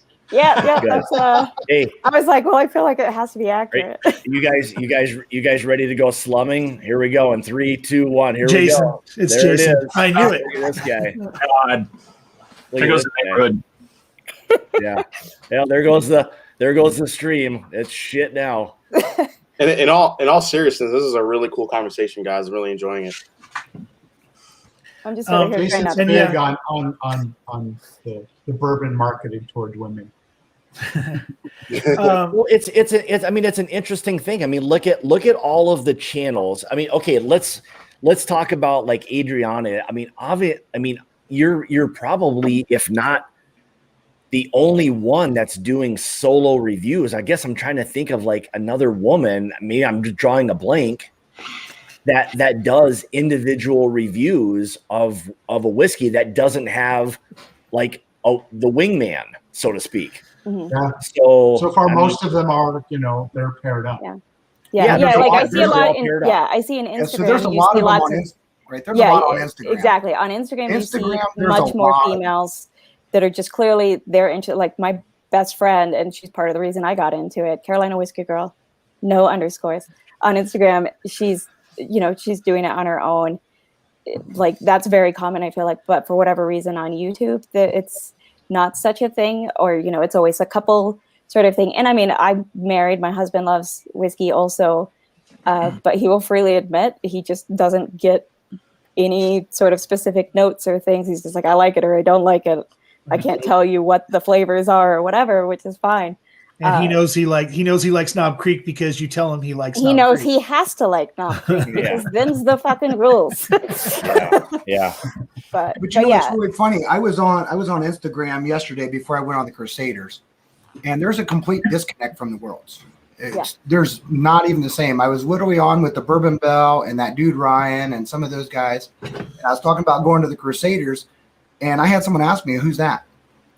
And there's just this weird disconnect that I had no clue that it was such a different thing. But I think the Bourbon Bell is a great advocate for not only women but knowing her stuff.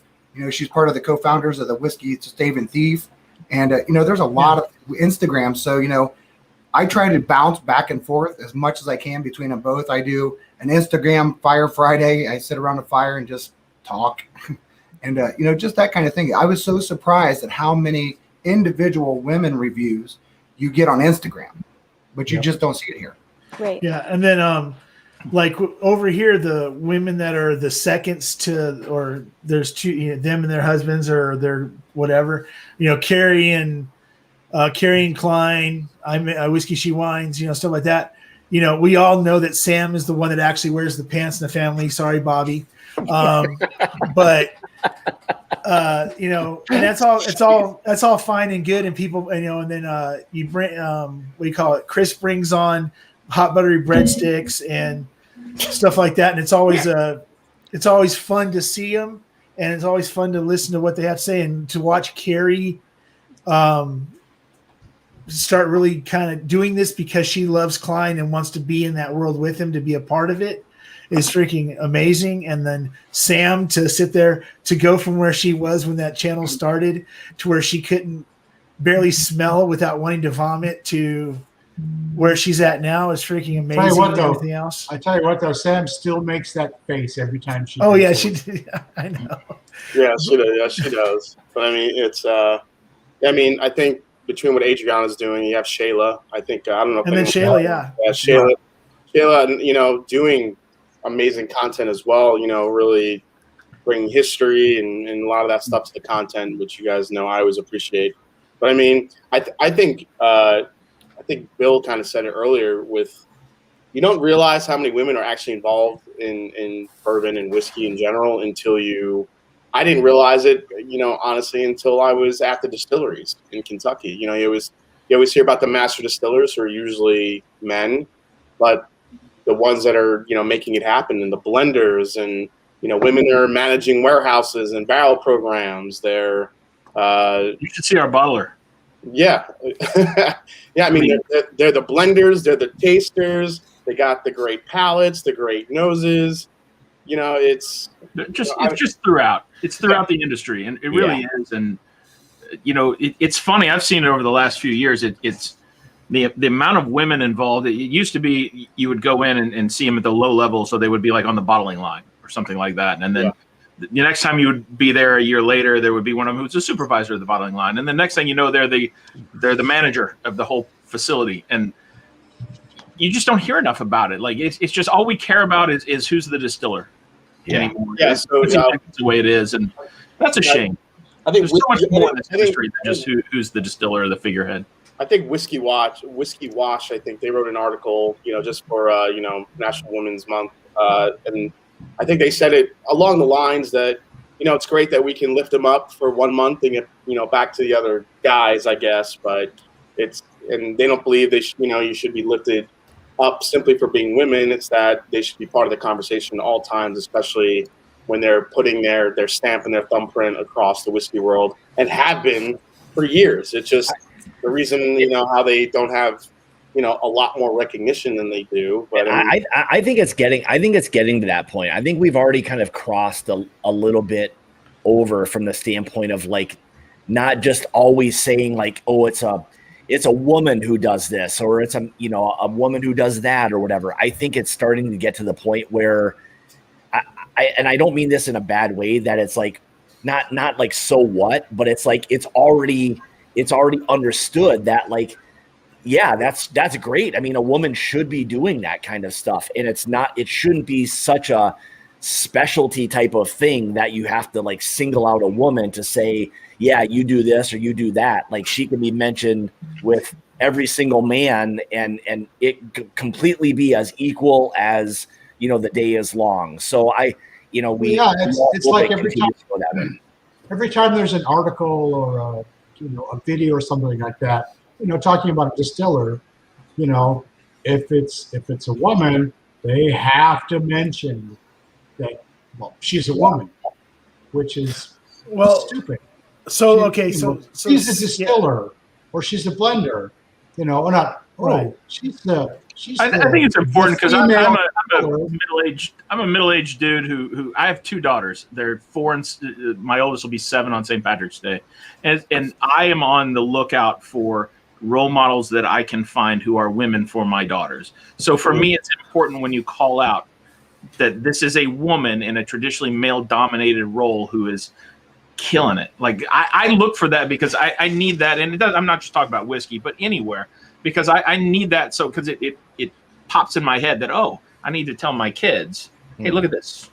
You can do this too. If that's what you want to do, here's someone you can look up to. So I think we're still in the stage of it, particularly in bourbon and whiskey, where you still need to call out women who have succeeded in a role, especially in these roles that are typically not women's roles. For whatever reason, just let us know, because sometimes if it just kind of like goes through and you don't think about it, it doesn't register in your head. So for me, as a guy who typically wouldn't give it a second thought, I need to hear it. I need someone to say, here's a woman in a role that we've never talked about women being in, or we haven't very much, because I want to take that then and I want to go show my daughters and say, hey, you can do what you want to do. Look at this. Look at her. She's awesome. Yeah, my wife is one of them. This Brazier Orthodontics, that's my wife. She's the doctor. That's exactly what I'm talking about. Most orthodontists are men. So the fact that, not only is she a woman, but she's, in this town, she's better than the other orthodontists in this town. And I'm not saying that because I'm married to her. I'm saying that because I've seen the work of the other orthodontists in town. And hers is just a shit ton better. But she has taken that upon herself. Because, she recognizes that there's a little bit of an uphill climb for a woman in a male-dominated career. So she's taken it upon herself to be better than the men. We're more high-tech than the other offices in town. She loads more CE than the other men in town. And, it's paid off. So anytime someone wants to follow or do like a shadow, we get high school kids that want to shadow, that kind of stuff. They always come to her. So props to my wife for being one of those women. And that's awesome. Not to like try to overshadow that at all, but if anybody wants a Mash and Journey V-neck, we got them available now. So in the V-necks, because my merch guy knows that Mr. Deep V here wears all his V-necks all the time, and he got a. I'm assuming all those go straight to Jason. They do, yeah. They're just he'll be handing them out. They're all extra schmedium. They're all extra schmedium. That's right. They're all schmediums. We'll be Friday. We'll be in Bardstown doing a pick over at Luxro, and I think Jason's handing out deep V's at the entrance. So come on by in the morning. He'll be handing out. So Scott, are you wearing a deep V on Thursday? Yeah. It may not be a deep V, but I'll wear something special for you. Appreciate that. Yeah. So Adriana, you were saying something?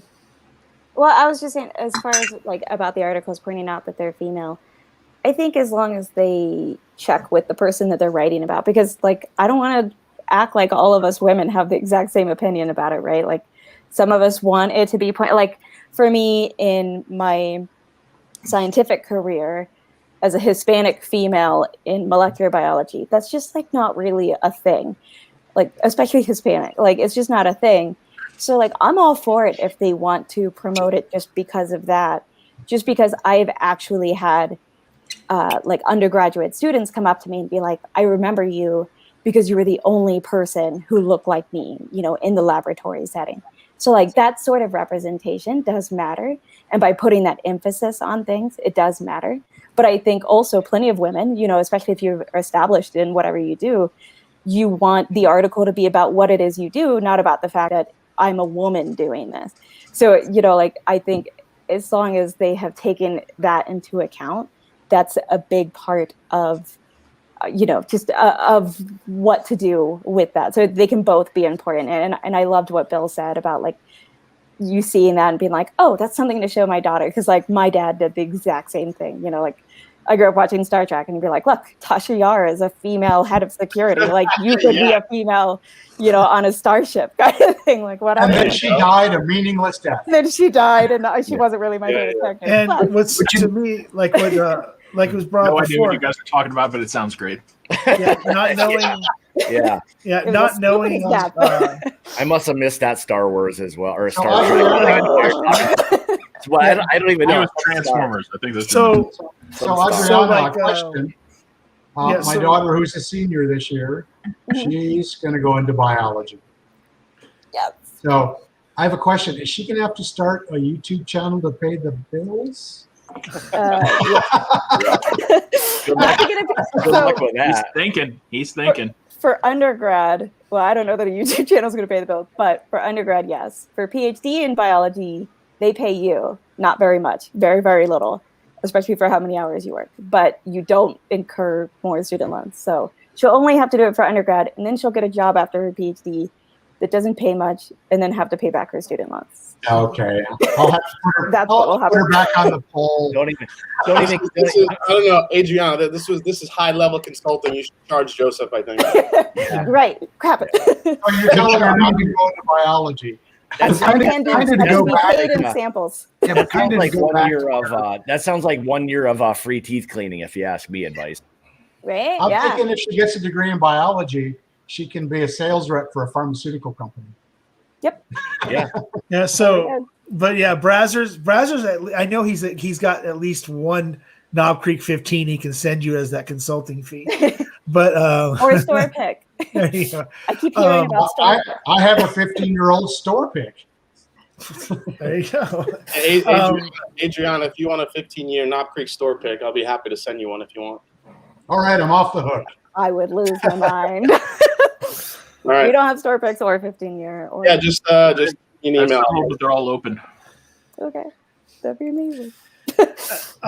But like Jason, you know, people have said I didn't know certain people were in positions they were, or what their actual positions were, and how they were involved until recently, which was Sam from Bardstown. I didn't know who she was until I didn't know she was Matt before Matt.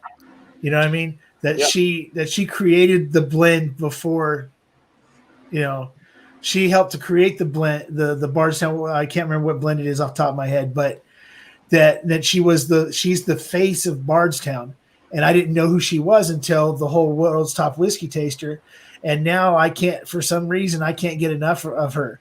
I'd rather watch her freaking, I don't know, because she's a little quirky or whatever. I'd rather watch her than listen to Jackie's I Can Talk or anything else. But the other thing was Emily at 291. I don't know if anybody knows who Emily at 291 is, and I think Bill probably does. People don't realize how involved in the whole 291 process and the being kind of the face in the background, doing all the work that she does, that she's also a motivational speaker who goes out and talks to women about raising themselves up in the whiskey community and blah, blah, blah, and everything like that. And I just found that out last night watching a live over on Instagram with the guys from Modern Thirst and the Hood Sommelier on their show on Monday night. So it's like, yeah, I think from Adriana's perspective as well, I agree. There's a lot of diversity, you know, that also needs to be put to the forefront too. I mean, we're having talk. I mean, you have Ebony Major at Bullet, who did the Blender Select, who did an incredible job and is doing an incredible job over at Bullet. Victoria Butler over at Uncle Nearest. So those are some of the names too that, you know, I think have gotten more to the forefront, as we moved along a little bit. I mean, just doing amazing stuff. I mean, Nicole Austin at Dickel, what she's doing with that lineup and the blends that she's creating. I mean, it's endless. I mean, we could go through the whole gamut, but I think women for a long time have made. I mean, friggin' Martha Samuels, the wife of Bill Samuels, was the one that created the damn red top on Maker's Mark. Yep. So, well, I think there's something to go along with what Bill said earlier, because you're looking for role models. I have 3 daughters myself, and they're out there doing their thing and finding their way in the industry. I find it just as important that, you're comfortable doing what you're doing, Adriana, but also you're in molecular biology. I'm in electrical engineering, and there is a serious lack of a female presence in my industry. You just don't see it. So not only are you doing what you like in your whiskey and doing it when you're hiking, but by saying molecular biology, now you're saying, hey, listen, that's a whole different role model that, you can pursue and go into these industries, because everybody that's in the tech world knows it is male dominant. It is an incredibly male dominant world. And it doesn't have to be. It doesn't have to be at all. Yeah. So I appreciate that you said that, because it brings something totally different to my mind instantly, of not only the character of who you are when you're doing your reviews, but what you've done to achieve what you've done. And that's not easy. Yeah, that's the thing. It is great everywhere. And if you are a female, if you are a person of color, if you're both, it affects every part of your life. If you want to do the whiskey tube as a hobby kind of thing or whatever, it's going to affect that. If you want to do a male-dominated career for your career, redundant, but it's going to affect that, so it's just, I mean, I've had an amazing support system throughout my PhD and now my postdoc, but do I see any other Hispanics in my program? None. I got excited when a Hispanic was on my floor and it turned out to be the new mailman. Yeah, I mean, I live in Utah. I acknowledge I made that decision, but it's so that's being Hispanic. Imagine being Black in Utah in the sciences. So it's something to think about when you read about it in an article about the whiskey distillers and everything. I think also just taking that extra step sometimes to think about it in your own workplace or daily life, just what is going on, and could we maybe push a little more support towards the people who just haven't gotten that spotlight before. So I'm not trying to preach there. No. Another person I haven't heard tonight is Emma from Crowded Barrel, in the unique position that she's in, having to listen to different people, through the Patreon and everything like that. That's a good one. Yeah. And you've got I forget her name with what's the down in Tennessee? Jason, help me out. What's the company down in Tennessee? The hulling station. What's the company? Old Dominic's. Old Dominic. So another one. So she's killing that thing with that whole place. I mean, it is, and it's really nice because look at all the names we've rattled off of big companies with all women who are leading and are in the forefront of what it is that's going on. So it's happening, man. It is happening, and it's probably a really good thing that the Good Old Boys Club is kind of getting broken up a little bit. It probably needed to happen, to be honest. I would like to know their thoughts on this bourbon made especially for women. They're just making bourbon. I've been lucky enough to sit down with a couple of women in the industry, and they've had a couple of the surprisingly around the same answers, and I think it's something that we talked about. They mainly say that, listen, women isn't, and it's something that Bill alluded to as well. Women in whiskey isn't anything new, and there's been a long line of women in the industry that they're just kind of carrying that mantle. Yes, maybe they're getting a little bit more spotlight on them now, which is probably long overdue. But at the same time, a lot of women came before them, and they're just happy to be, pushing this along and innovating and being recognized. I think that was a surprising answer for me because, I really thought they'd be a little bit more, oh my God, it's great. And while they are happy, they were not, they really wanted to exemplify the fact that there was a lot of women before them. So, and I think I think for the most part, I don't think they consider themselves trailblazers. I think they just consider themselves good at their job. Yeah, I think you're right. I think Jason, what you said earlier, you're talking about history and how it kind of always perks up your ears and stuff. I'm an amateur history buff myself, and I just think it's very interesting how Kentucky is kind of seen as the center of the American whiskey industry because of bourbon, right? Yep. It wouldn't be what it is if it wasn't for women and people of color. It just wouldn't exist at all. Yep. It wouldn't. And it's something that was probably widely acknowledged at one point, and then it was forgotten when everything became very corporatized. And that was probably within the last 120 years that happened. And I just, where did we forget and who did we forget? I wish we could go back and find, if you were to search back through if you had every data point that could be possible to get from Jim Beam, who have we forgotten?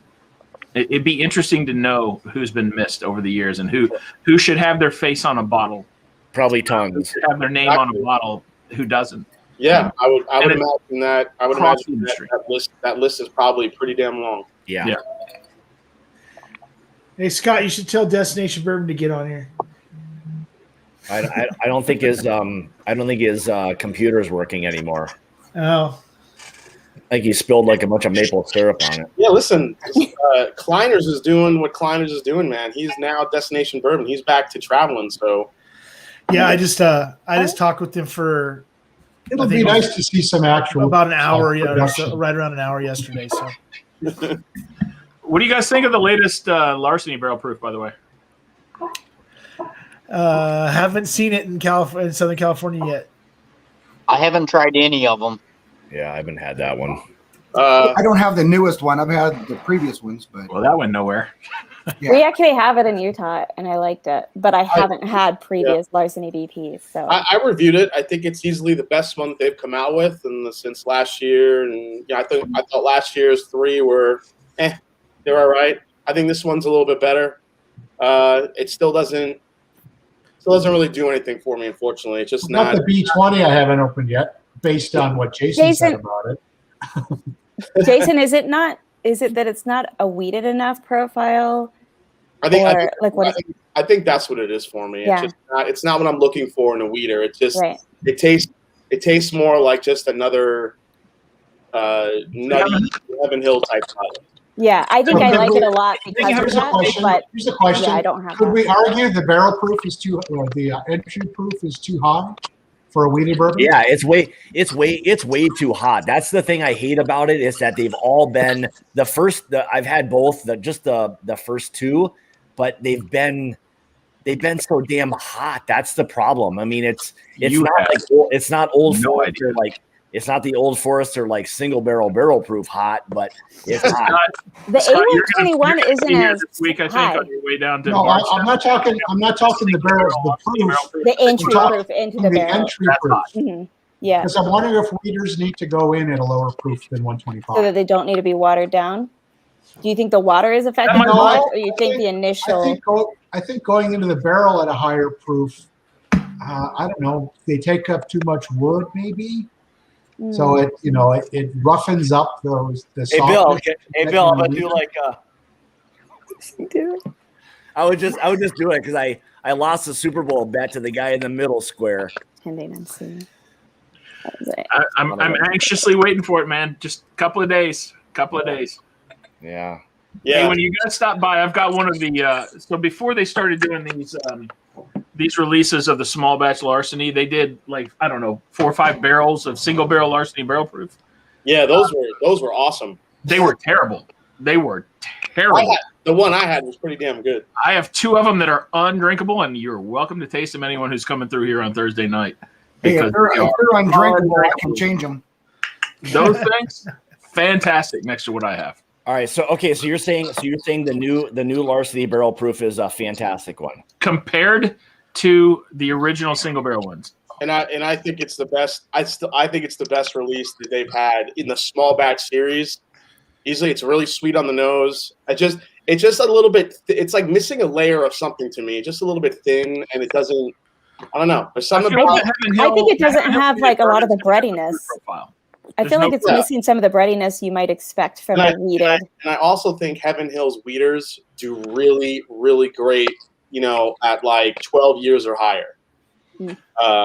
Put them in a ginger beer and make a Kentucky Mule out of them, and they're fantastic. Oh, there's a way to curb the system.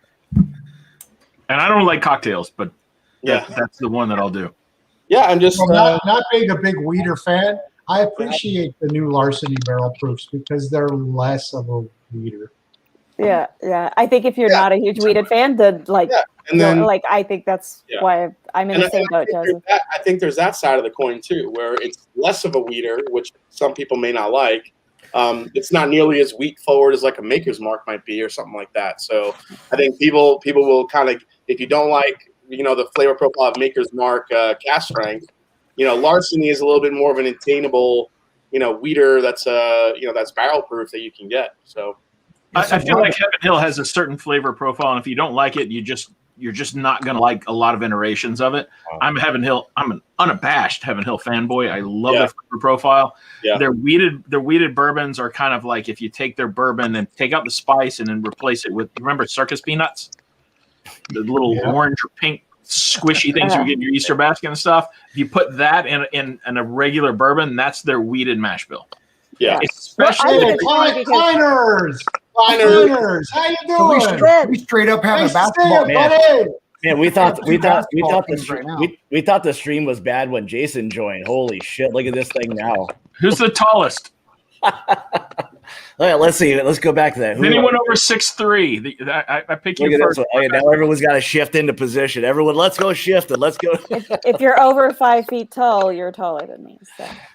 Hey, look at this. See, that's not fair. That's not fair. I'm on a wheelchair. Do we like this better? Yeah, Wheels is like, hey, that's just not fair. Make it bigger. Make it bigger, Scott. Wheels. We like this one better. Yeah. I'm pretty sure I'm the biggest Jesus, overall I don't know. here for sure. Honestly, I don't know if I want to look at Wags this large or not, to be honest. Jesus. Hold on, I'll fix that. Oh, I don't think it's closer. Showing us his nipple. To fix it. So I think it's funny. I just want to know how Wags gets his hoodie on over that head. Yeah, it is.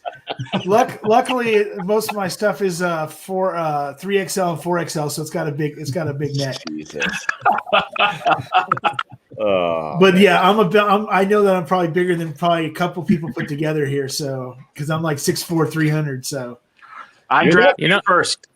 Man, again, you know how impossible 6'4", 300. They refer to that as a brick shit house. Offensive guard. Oh, look at it. I'm thinking nose tackle. Come on, Ty. Can you play nose tackle? I'm Hispanic. I'll be the kicker. Could use a couple nose tackles. But let Kleiners try to get a word. He's trying to speak. I don't think Kleiners go. Yeah, Klein. Here, hang on a second. Go ahead. Tell us what you get. I'll mute him. Okay, I apologize. Go ahead. Hi. So profound. You know, I'm trying to see what is there, like 466 people in this stream, and I'm looking at it on a phone. Like the biggest bunch of pinheads I've ever seen in my life. We can tell by the audio that you're doing it on the phone. You what? We can tell you're doing it on the phone just by the audio. I apologize, man. My computer's getting fixed. Should be. Hopefully, I'll have it back by tomorrow. So it's a likely story. Was it really maple syrup? What'd you say? Was it really maple syrup? No, it wasn't really maple syrup. It was. I got the blue screen of death. So. Oh, geez, that's never good. No. Yeah, I forgot to ask you when we were talking yesterday, Klein. That How long did it take you to color in all that gray on that freaking goatee of yours? I got to figure that out for myself one of these days. It's just growing through it, I think. It's still like if I look underneath, it's white underneath. Oh, okay. I thought maybe Jason told you his secret.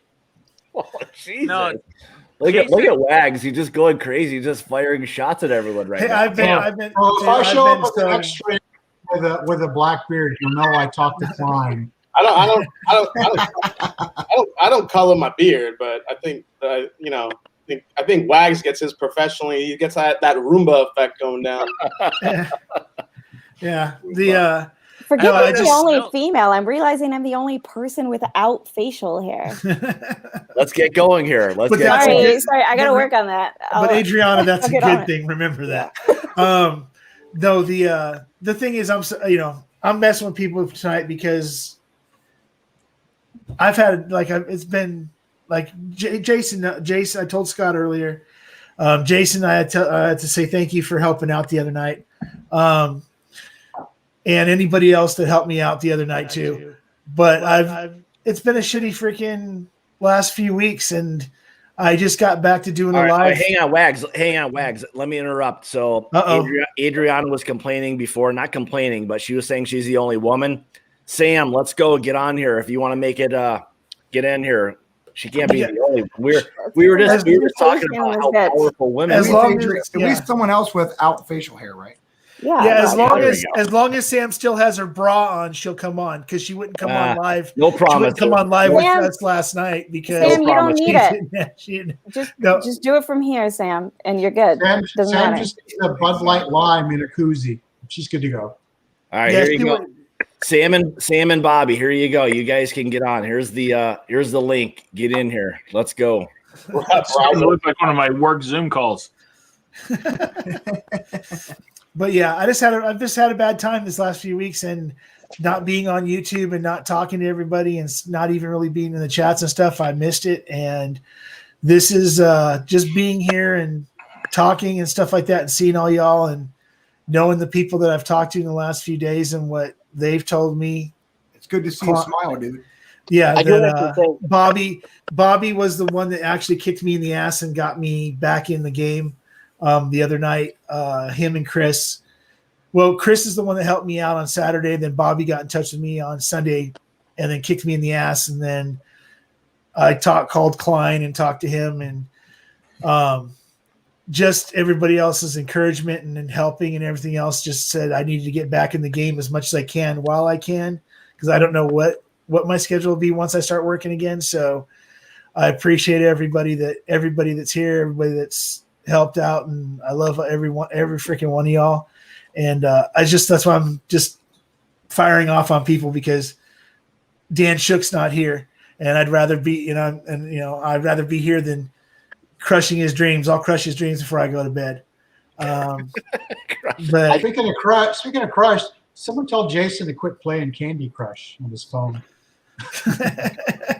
Man, I'm talking in the chat. Check in the chat. I do want to say, we put the pressure on him. Here we go. They're working. He's talking in the chat, but I don't. Oh wait, never mind. He has talked in it recently. So what was that, Wheels? I want to say I know exactly where you've been at, because remember back in July I lost my vehicle and my job within the same week. So, and if it wasn't for the whiskey community here, I'd be pretty much SOL. Yeah. So that's the other thing too. Like me and Bobby talked about, and Klein talked about too. I talked with him, was that there's two communities I've been in my life, that the military and this community, that have made me feel like I belonged and people gave a shit about me. And there's literally, to me, there's no other community anywhere here on YouTube or anywhere else that matches up to this. This is something that's completely its own entity, its own world, its own support system, and like I said, freaking Scott, everybody, Adriana, I try to stay in touch, in contact with her as much as possible. I can here and there. Scott, Scott keeps up with me and likes to yell wags at me on Instagram every once in a while. But that's only because they edit the other words I say following wag. Yeah, like I said, I appreciate all y'all. Well, the thing is, I mean, it's a relatively small community. When you think about like what it is, a lot of us, we all see the same people, whether it's, Facebook, YouTube, all of these places, Instagram, we all see each other, like the names and all that. So being able to do these kinds of things are fun. And I think it's important to do because, there's a lot of times people don't want to do these things and it breaks you out of that mold of like, being intimidated by going live or whatever it is. And it's just like, it's just about having fun and talking to other people and seeing what's going on. And that's the important part, is just to stay involved in that community. So, well, I think it's, one of the things that's super important is that, we all have good times and things are going good. We have times that things aren't going so good.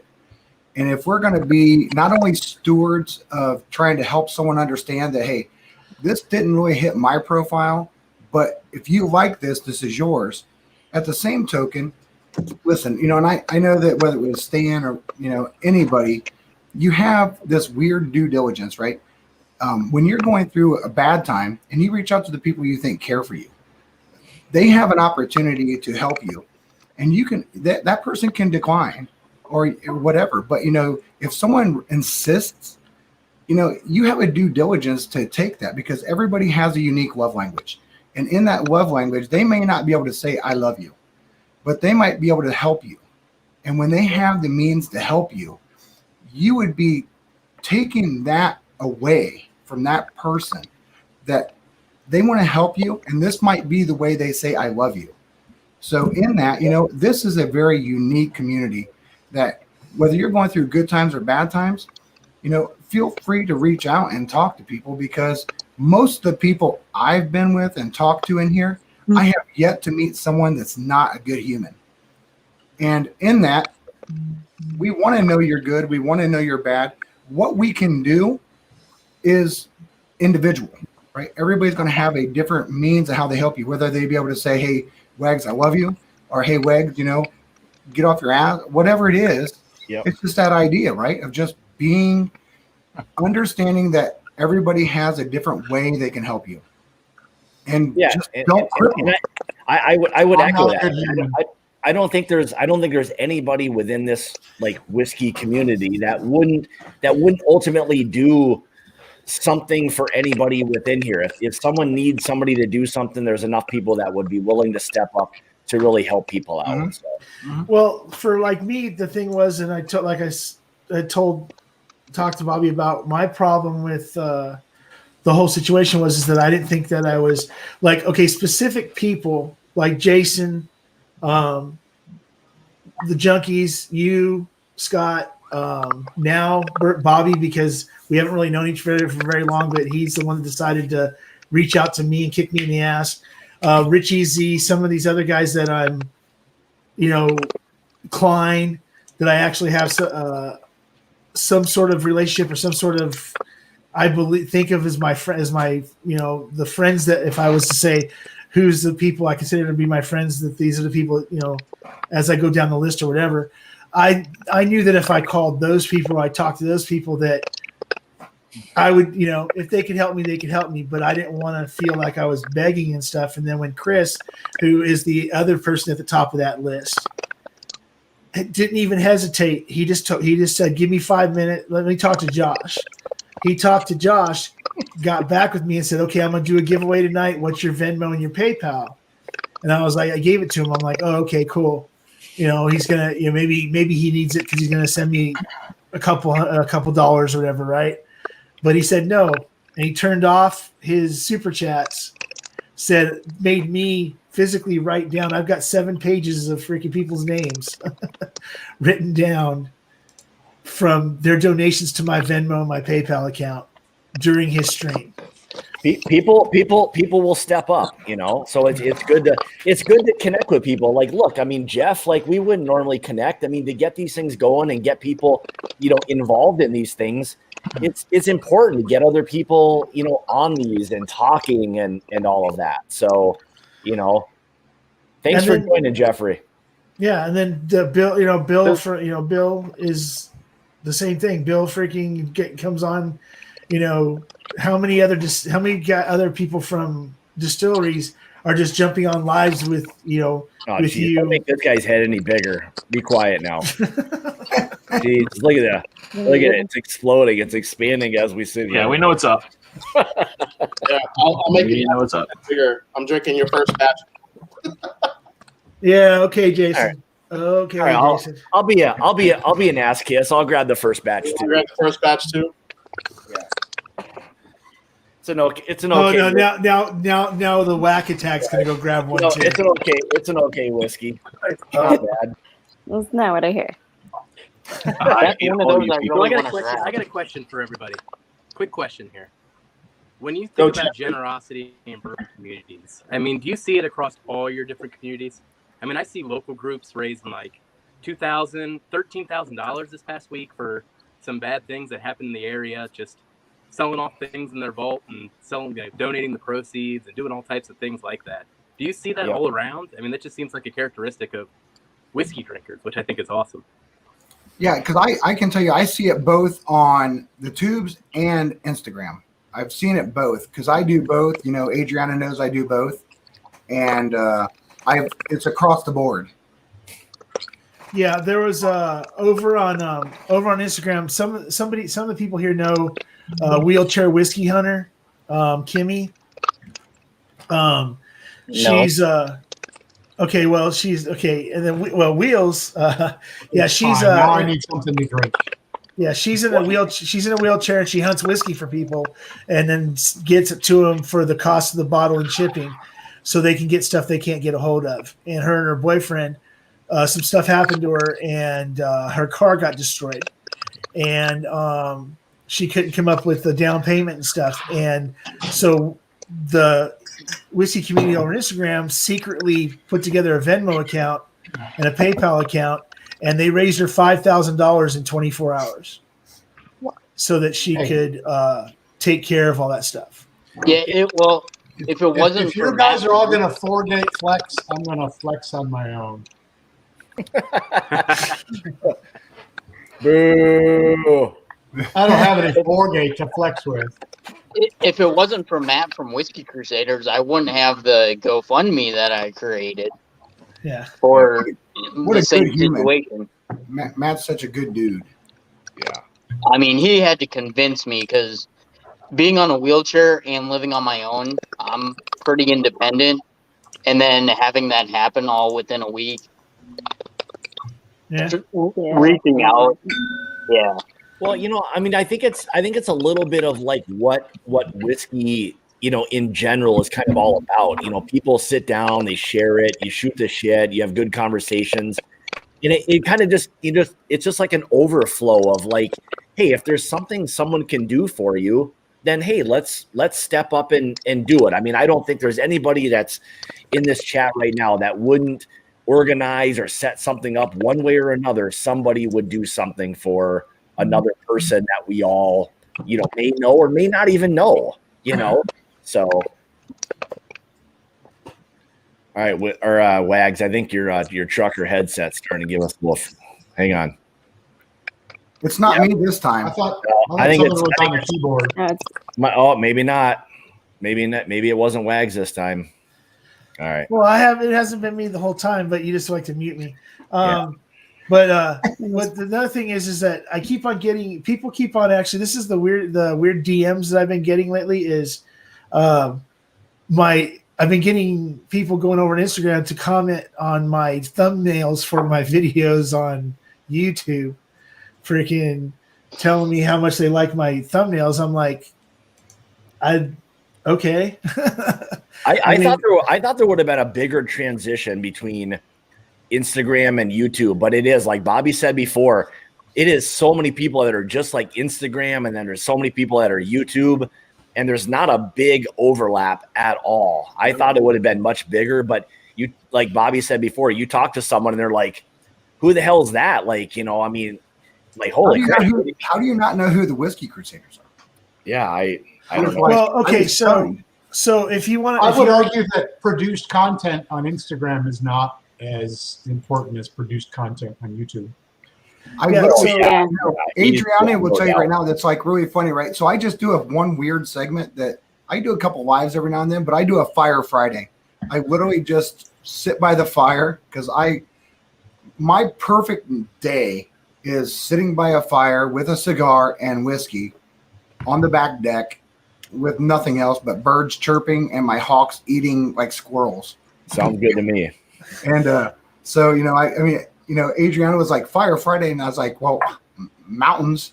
And so, it's funny because we're both hikers, right? I do elevation climbs, and she does her mountain hiking. So it's gonna happen, Adriana. I'm coming to Utah because I love to hike. I hike all the time.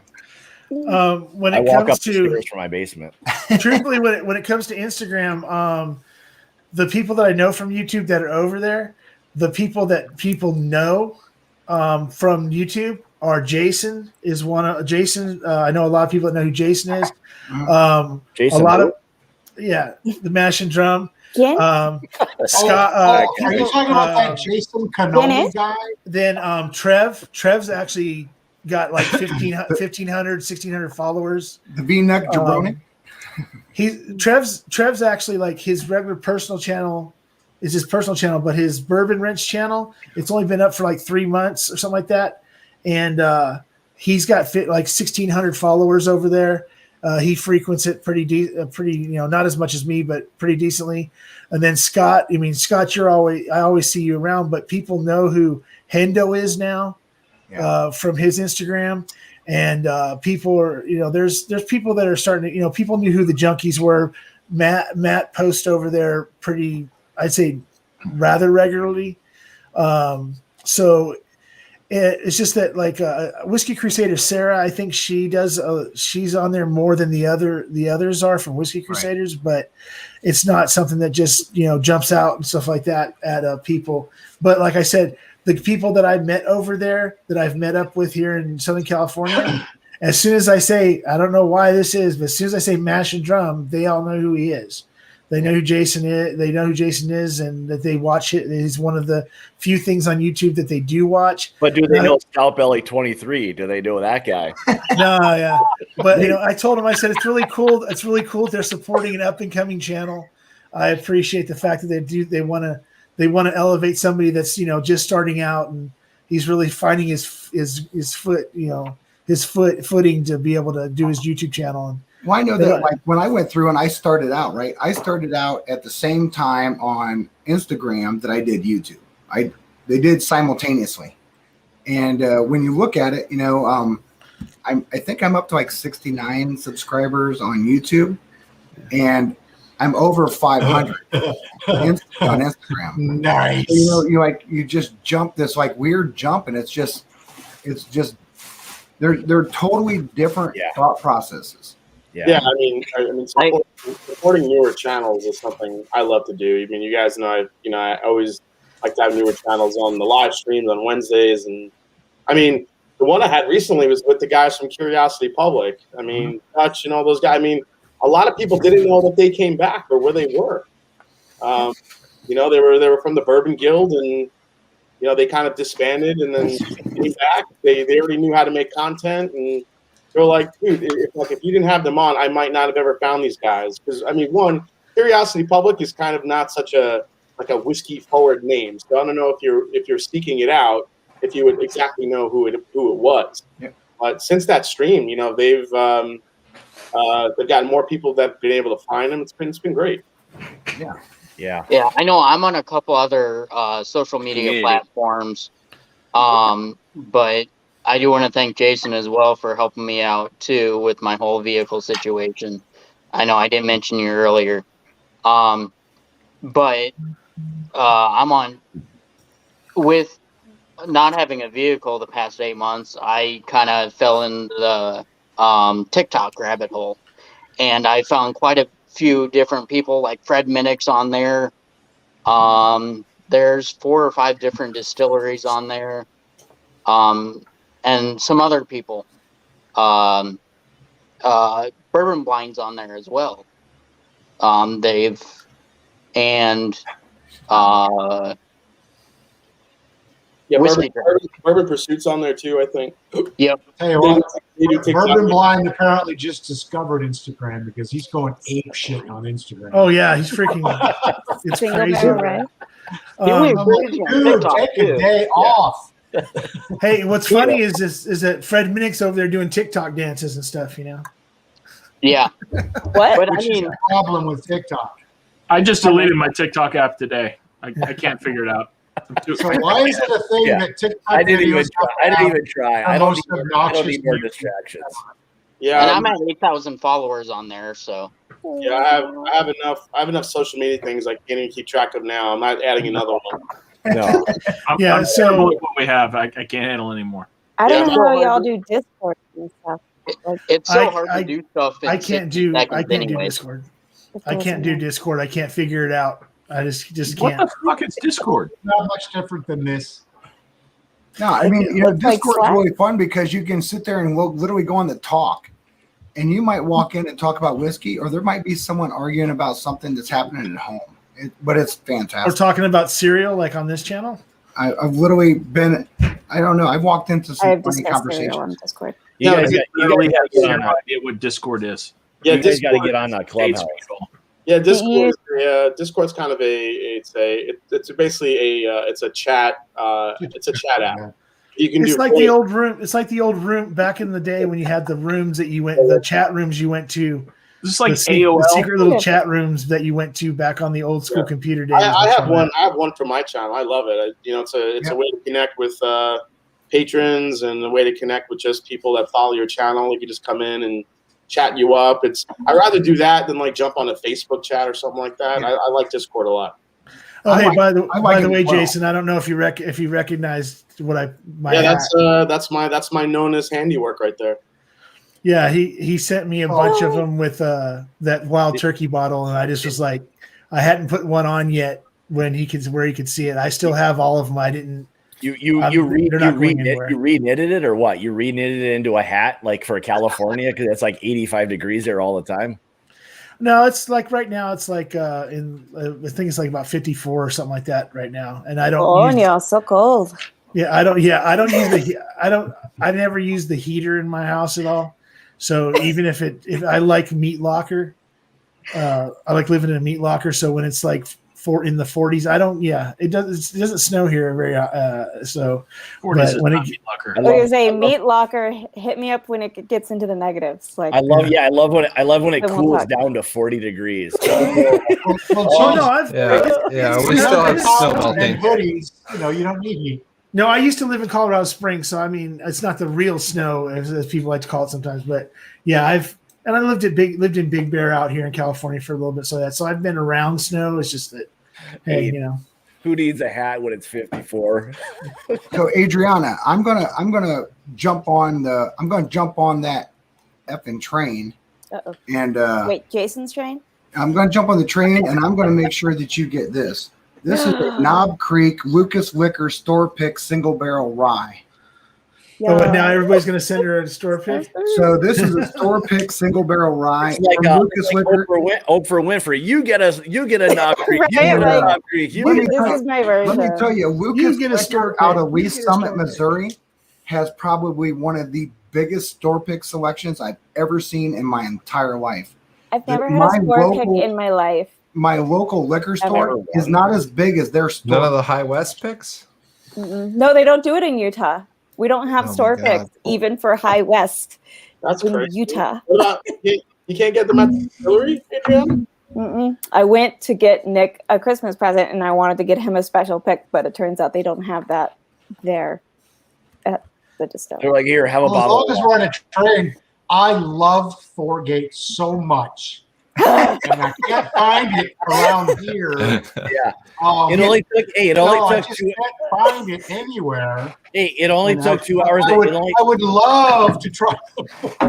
Joseph, I'm with you. You know, I was fortunate 2 enough. hours. We finally got it. All right. I had a really good friend in Columbus, Ohio, let me try some Forgate, and I was like, pretty sure that I told him that shit was pretty amazing.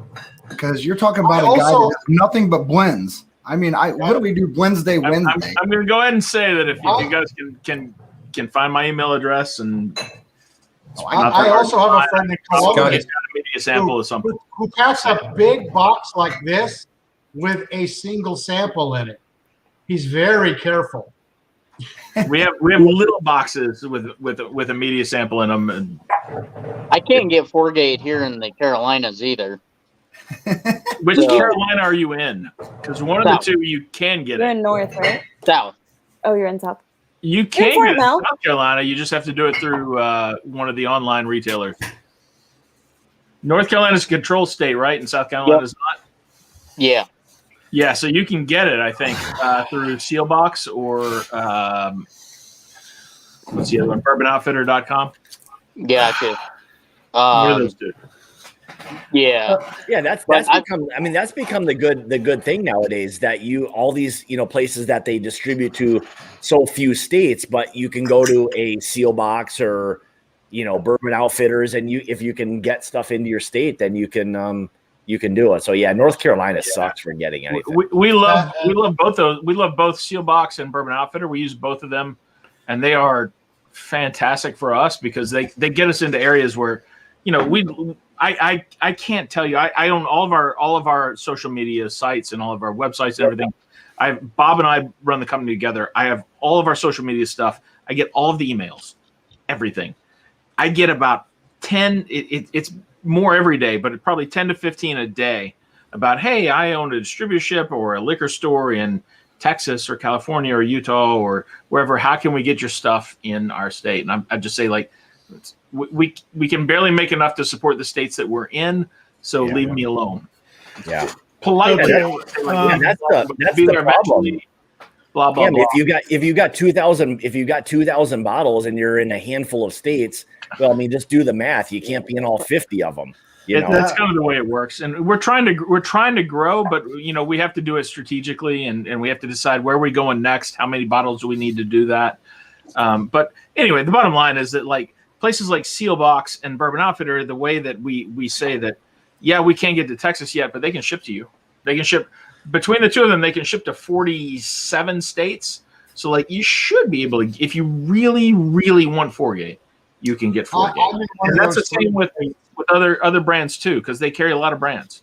I can't imagine how Utah wouldn't be at the top of the list of states you'd want to get to. I mean, obvious. Yeah. So I'm gonna, just like Mash and Drum and Bobby, I'll figure out how to get together. I'll get with you. This is a Knob Creek. This is a Knob Creek store pick from the Whiskey Wives. Oh my God. That I'll go ahead and send over to you, Adam. I'm sorry, excuse me, Mr. Whiskey Shits. I don't have one of these, but I have another store pick that I'll get to you. So don't be, since he's sending me a Knob Creek, I'll send him one back. But yeah, this is a Whiskey Wives store pick. So I'll go ahead. In addition to that, something else that would be nice would be a Mash and Journey Forgate pick. I'm not sure how we can make that work, but. Yeah, Adriana, I can send you some Woodinville. Yeah, we don't have Woodinville here. I can't even get my hands on Woodinville. We got to transition. Brazier, open up the transition for us. Woodinville is some good. I'm telling you right now, Woodinville is. We might have a little something with Woodinville going on. If you guys, if anybody wants to participate in the, I know a guy. A guy. Okay. We literally have something going on with Woodinville. So I saw that. The problem is that I literally put Woodinville in about everything I do. I have a question, and this is literally going to Scott and Jason. When it comes to picks, okay. the last thing I bought before all this stuff happened to me was the Rye 3 pick that you guys did. I'm waiting for that when it shows up. It's coming in April of 2026. Just hang in there. Okay, so I have time. But they're blending it by the capful. Yeah, and it'll be 4 years old. But that's your guys' first pick. And I don't want to throw any shade towards anybody, the junkies or anybody else. But do you think that some people are doing way too many picks too fast? Because it used to be like when I started this a little bit over a year ago, it was like you'd see somebody do a pick, and then 3 or 4 months later they do a pick, and then a few months, they might do 3 or 4 picks in a total year. But now I'm seeing not just seeing people do 2, 3, 4 picks in like 2, 3, 4 months total. Yeah, I mean, so yeah, I get what you're saying, Wags. There's some different things you have to look at it, because you have, stores have been doing store picks for years now, and we've seen that, but only really recently have we seen stores and distributors want to pair up with whether it be bloggers, websites, and now YouTubers. So I think the fact that YouTube, the whiskey tube community is finally kind of, I don't know, maybe getting a little bit of now, okay, there's something here. These guys could probably move some bottles. Let's see, let's start pairing up with them. Now you had Bourbon Pursuit did like 40 something picks last year. It was crazy. Yeah, that's all they do. So I think for Scott and I, we're not really, and we talked about this in the beginning. And listen, anyone can do however many picks they want. It's up to you. That's fine. I think that's great. If you could do 40 picks, then hell yeah, go for it. I think Scott and I are more worried about quality over quantity, and also uniqueness. We want to. Yeah. Scott and I, the thing that we want to do is not only, obviously there are going to be some no-brainers in there. If someone says, hey, we're going to have you want to do a Stag Junior pick, then well, fuck yeah, we're going to do a Stag Junior pick. Or if someone says, something else but different, like Rye 3 was a very different pick. The fact that we sold so many bottles over a custom blend for a kind of an unknown brand was really well received. But I think, for Scott and I, it's not about quantity, because first of all, we're just not going to, Scott lives in Wisconsin. I'm in Ohio.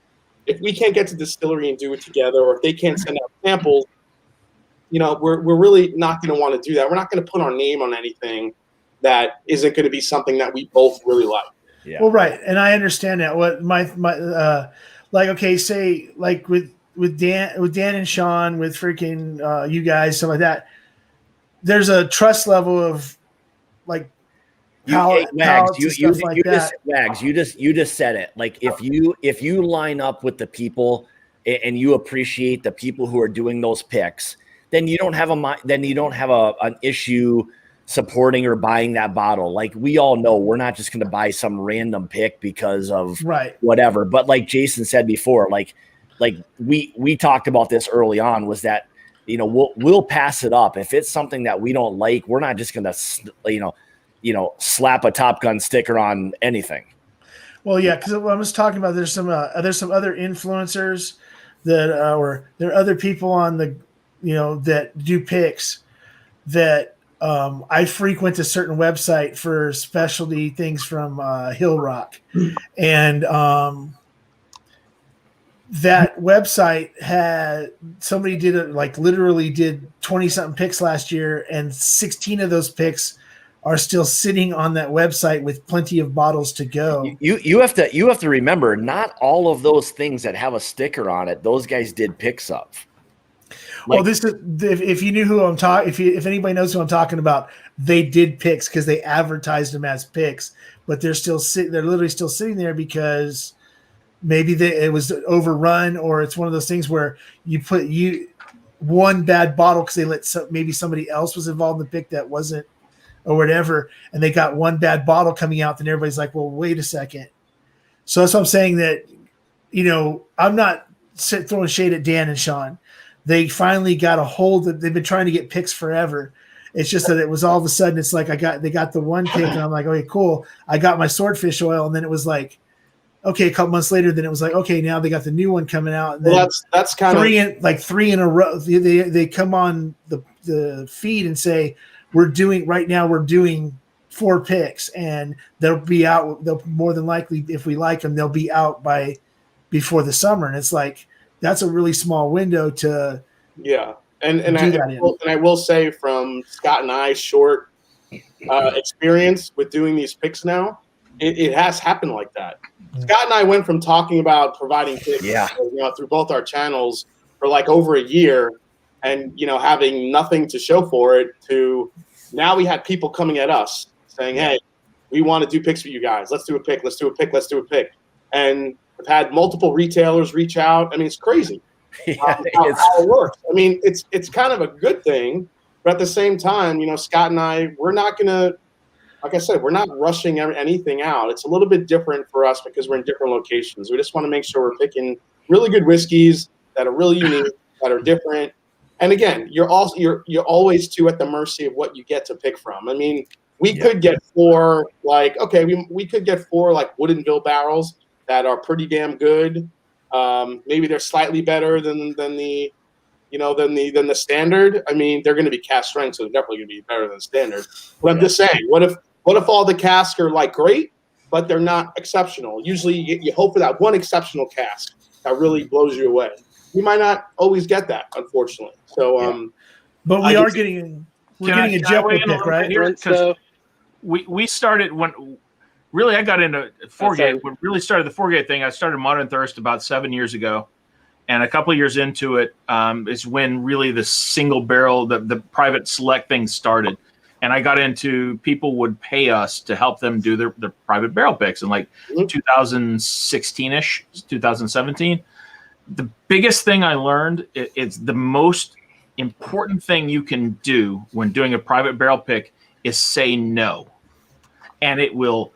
Your distributors will go ape shit, and the distillery will go ape shit. But the best thing you can do is say no. The barrels you sent me suck. I don't want them. You can be polite about it, but just say no. If it's not what you want, say no. Yeah, we talked about that. We said if we go somewhere and it's something that's just like we have to like ultimately settle for something that's not very good. Like we're just going to leave with nothing. It's just Scott and I have already turned down 2 picks. That's the way to go. That's the best thing you can do for yourself. Yeah, we haven't. We're not like I said. We're not just putting out picks because we want volume. We want quality and something we like that we're going to put our name on. So I think once you set that baseline, the issue of how many can you release is how many can you sell. And I don't mean this I don't mean to be like capitalist or cutthroat about this. It's like, what's your community? If you can do 8 a year and sell them all, then that's how many you should do. As long as you're willing to say no to ones that suck. And I think the first year we have an idea in our head of how many we want to do, and see how it goes. But just to kind of start off with just pounding the pavement and just doing as many barrels as we can. That's just not what we're going to do. Like we said, we would love to partner up maybe at some point with Bill and do a Foregate pick. I mean, that's something really different. We would love to do stuff for some craft distilleries. That's really different and stuff that's new. Just I don't want to just like have to go to the well all the time and say, hey, you have a Buffalo Trace pick and you go rare pick a Weller. Everyone's doing those. I don't want to do things all the time. No offense. Just real quick, when it comes to like what Scott and what Jason are doing, what the junkies are doing, we have like years worth of reviews to get to know their palates, to trust them. And then when they stamp their name on something, it's like, all right, I just trust them enough that like, I know I'm aligned with your palate. You like this. I think I'm going to like this. I'm on board. So that's what's been guiding me towards these picks. That's a lot different than a local store, a local group. I'm about to stroke somebody's ego here, but I watch a lot of whiskey tubers and watch a lot of review channels.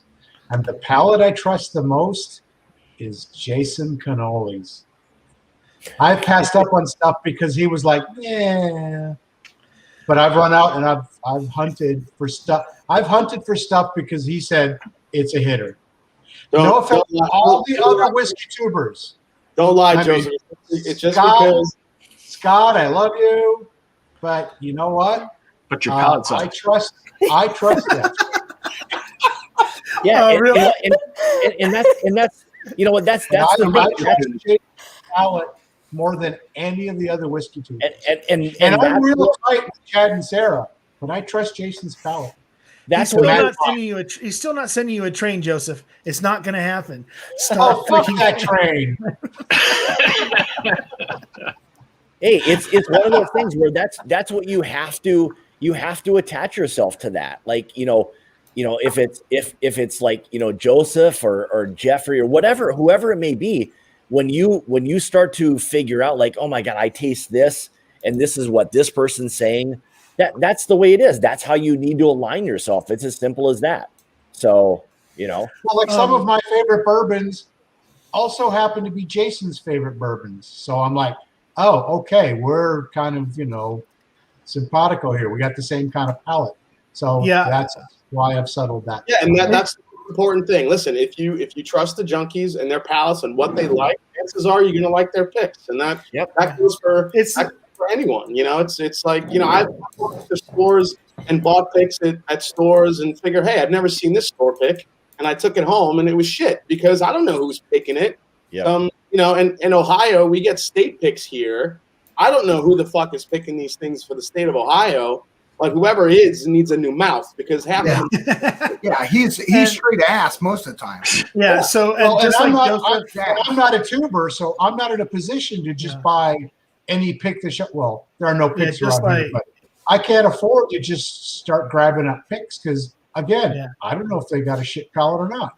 Just and like you never know if they had the option to say no. That again, it comes back to the ability to say no. If you're not at the distillery and you don't swing a pretty big bat with them, they might send you 3 barrels that are terrible. Yeah, and you're picking 3 barrels, and you're like, these are no better than like the stuff I can get on the shelf. Why would I pay money for this? Yeah, you have to be able to say no. If you can't say no, don't do a barrel pick. That's and I'm with one of the people that you do follow that has like a great palate that I completely almost always agree with is Sarah. Sarah from It's Bourbon Night. Yeah.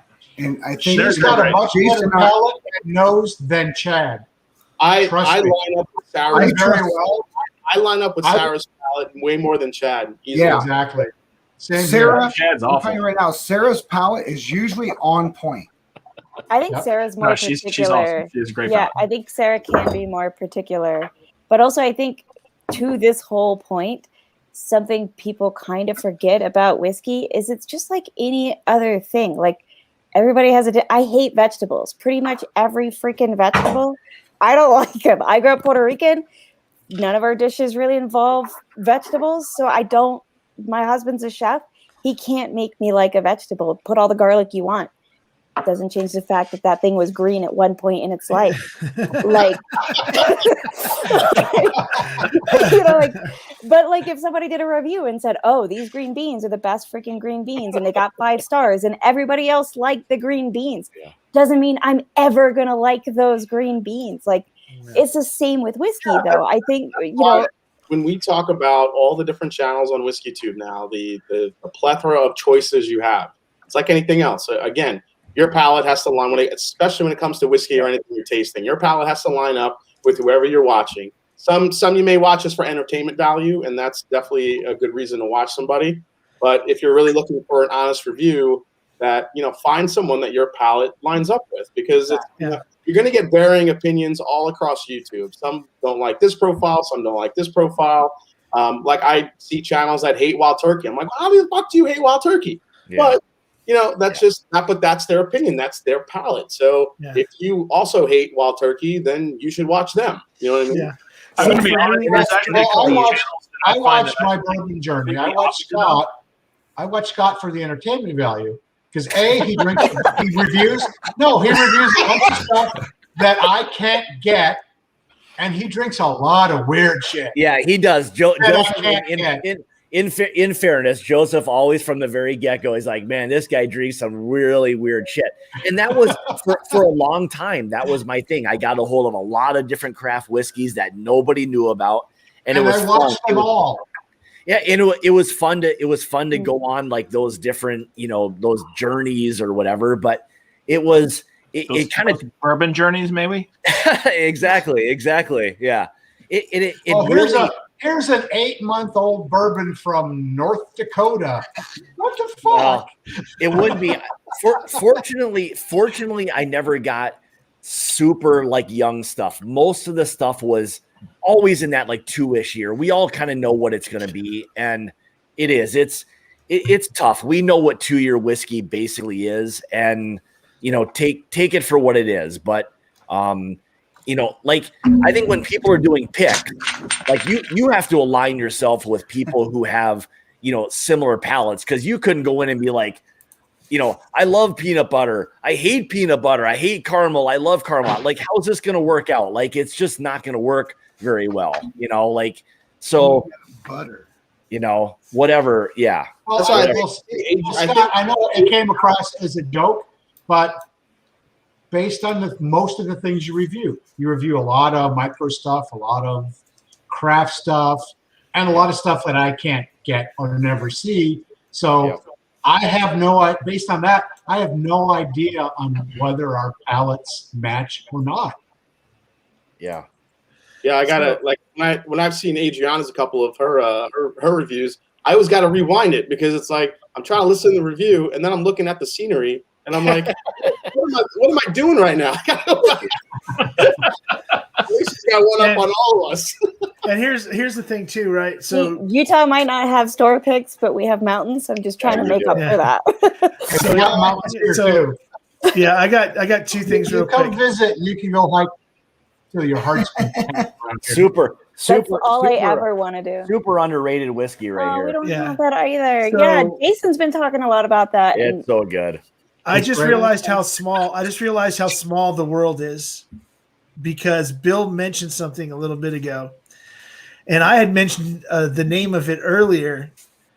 I think he probably knows who I'm talking about. When I brought up Modern Thirst earlier, I just didn't say Timothy Von Riper Single Barrel Snob. I mean, I own the site, so yeah. Yeah, who's on? Yeah, but he didn't say anything. And Tim's a friend of mine. He's from Southern California, and he's one of my friends over on Instagram and stuff like that.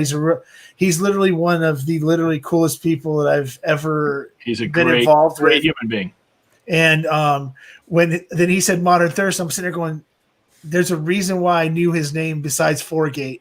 And I was like, yeah, he's the guy that started Modern Thirst, which Tim works with. So I was like, okay. So that's, like I said, that's a really super small world. But like Joseph, my palate out of everybody on Whiskey Tube does align with Jason. That's why within a few feet of me, I have that 13-year father and son that Jason sent me. Oh, nice. My freaking store pick, freaking Russell. Well, no, that was not store pick. But there's we might have one of those coming too. Yes, Scott, we align with you too. Yeah. Yeah.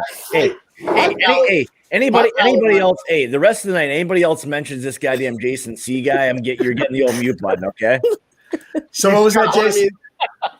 And Scott, I mean, aside from a lot of the craft stuff that I would watch him do in the beginning, because there was no way I could try that stuff. But anytime that he would do a review, I started noticing that my palate was lining up with his. And then when we met in person, same thing with our palates line. That's why we wanted to do the picks together. But no, Stanley, I want to ask you, like, what did you think of that 13-year father and son?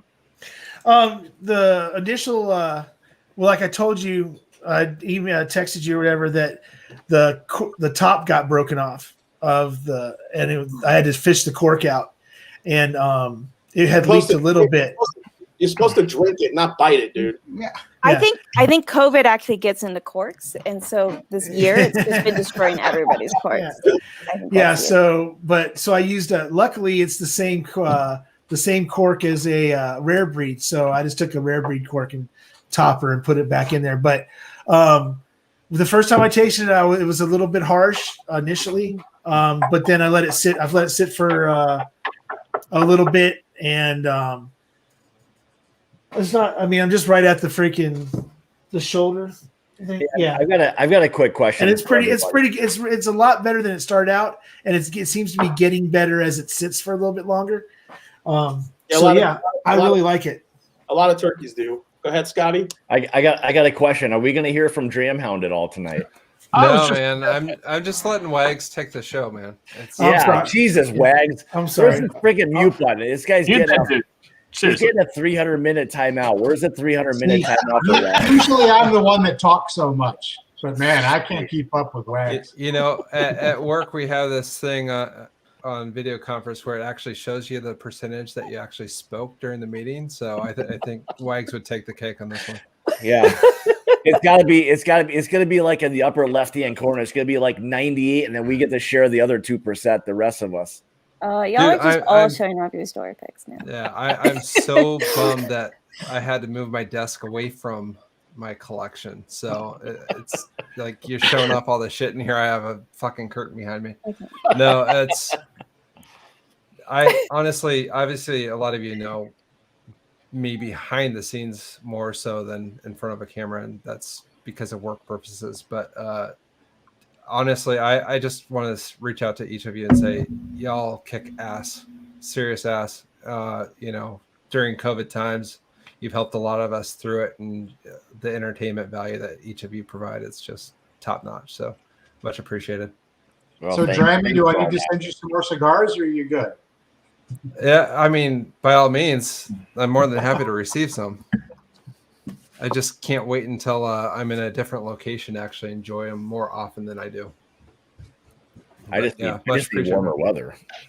I've decided I'm going to start sending cigars out more than I do whiskey because y'all have way too much whiskey as it is. That is true. I don't have anything that you already don't have. Except watch it. So I was sitting here thinking, me and Jeff are on the same page. I haven't seen this big influx of super chats, and hey, let's face it, Jason and I live in the land of Weller, so I don't feel as though I can do you any injustice that I would have done with the Crusaders. So I'll give away a bottle tonight. I'll do Antique 107 Gold Label cork. That's exciting. So that's good. Eventually, Scotty, well, we can do the raffle. So if Bobby's going to be generous to do that, then everybody better get some stuff going. Right now we've got 61, and we got six people who've super chatted so far. I have not only are you going to I'll give it So I never really understood this was a thing until it got brought up one time. So you have the Weller Antique 107 screw cap, or you have the gold foil fancy cork. I was fortunate that I have a place, and I just bought a case. So I'll give away an Antique 107 gold foil cork tonight for super chats. All right, so that's well. Thank you very much. So there's already so far we've got 6 people entered. So get going. Let's get going. Let's listen. Nobody here is leaving. Nobody. The last time I bought a case of anything was the ECPP C918. Hey Joseph, I just got another one of those. You know what? The last case I bought, it's really funny. I bought it, Joseph. I bought a case of Jim Beam Repeal Batch. Because I found it. I found it for $90. I was like, how do I get repeal batch for $90? And so how do I get rid of this much repeal batch? Yeah, no, listen. I can blend something to make you like it. And anybody that follows me knows I can blend stuff. And I'm about to keep track of this stuff now real quick. Holy crap. Yeah. So you said you got a case nobody of gave ECVP? Look, See, nobody Melanie? gave a shit. Nobody gave a shit about my shirt and happy for you. Throwing a little Yeah. whiskey and like, here we go. I'm mad because I'm trying to win a hat. Adriana was nice about it. I I'm appreciate trying it. to win a freaking new hat for hiking. You did. You I always did. wear the same hat. You did. Whether okay, Adriana, whether or not you win or not, I will still send you a hat. Okay. I just want a hat. So I think the thing that's important, right, is that like, you know, we all live in different areas. And in those different areas, we have different opportunities. And if we're not sharing those, we're just straight dicks. You know, so how do we help out? Because Scott, you have no problem helping people out when they need it. Jason does it. The MASH, you know, Joseph. When you have, this is just a community that helps people out. And I'm all about, like, I know what we can get here. And the things I can get here, I literally gave away Weller Special Reserve on my Instagram feed. I gave one away the other day for someone else. I gave away an Antique 107 last night on it, the Crusaders. And, you know, I'll get one away here because, I mean, I have it. And I have to say, obviously, I'm in the land of Woodinville. And until recently, Woodinville wasn't available anywhere except Washington and Ohio. California. Yeah, Ohio. Well, that's recent. That's recent. Yeah. So for the past couple of years, I've sent out 30 bottles because that's the only thing I was able to send people that they couldn't get. And to be clear, I only sent stuff to people who couldn't get it. Right. Yeah, and it's like when the other day, a few weeks ago, when Bobby and I were talking on my last live, the live I did with Bobby for like 3 hours over on Instagram. He asked me if I liked Weller, and I said I got a couple special reserves, but the rest of them in California you just don't find them in case they're way in the secondary. And he's said that okay, I'll just send you one. So. You know, and it's like, okay, cool. Freaking, I get to try Antique 107. That's awesome. Freaking, but yeah, there's the people that have been that give to everybody else. Hendo, just, you know, all the Mr. Whack over the Whackster, Jeffrey Whack or whatever is Scott likes to call him. The blinds and everything else they send out is freaking. It's just. You know, and it's not like they just send it out every once in a while. This is a continuous thing that goes to a lot of different channels. That's really freaking awesome. And the thing that I really have liked the most over the last few months is the twisted blinds, the ones where there's a theme or there's a set of questions where you got to figure out that if you don't know the answer to the question, it's going to be really hard to figure out what the whiskey is. And then, stuff like that. So it's been really, really cool to see all that. And like I said, everybody's coming up with new ways of doing stuff. And then Hendo, I guess, supposedly, if I heard him right on the Shelf Turds, he's actually going to start a channel, but I'm not sure if he's really going to do it or not because I'd asked him before and he said that he wasn't, but he had said something like a little hint of it last night on Shelf Turds. So, yeah, I figured that's probably where he's going. So we had a really funny situation not too long ago. Like I talk a lot to Dusty Dan, right? And I know Jason knows this. A couple people knows because we have a really personal connection from the military and all that.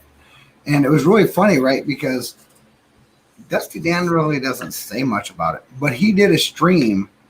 And if you're a Marine, you notice everything Marine Corps. And he was doing a stream in his house.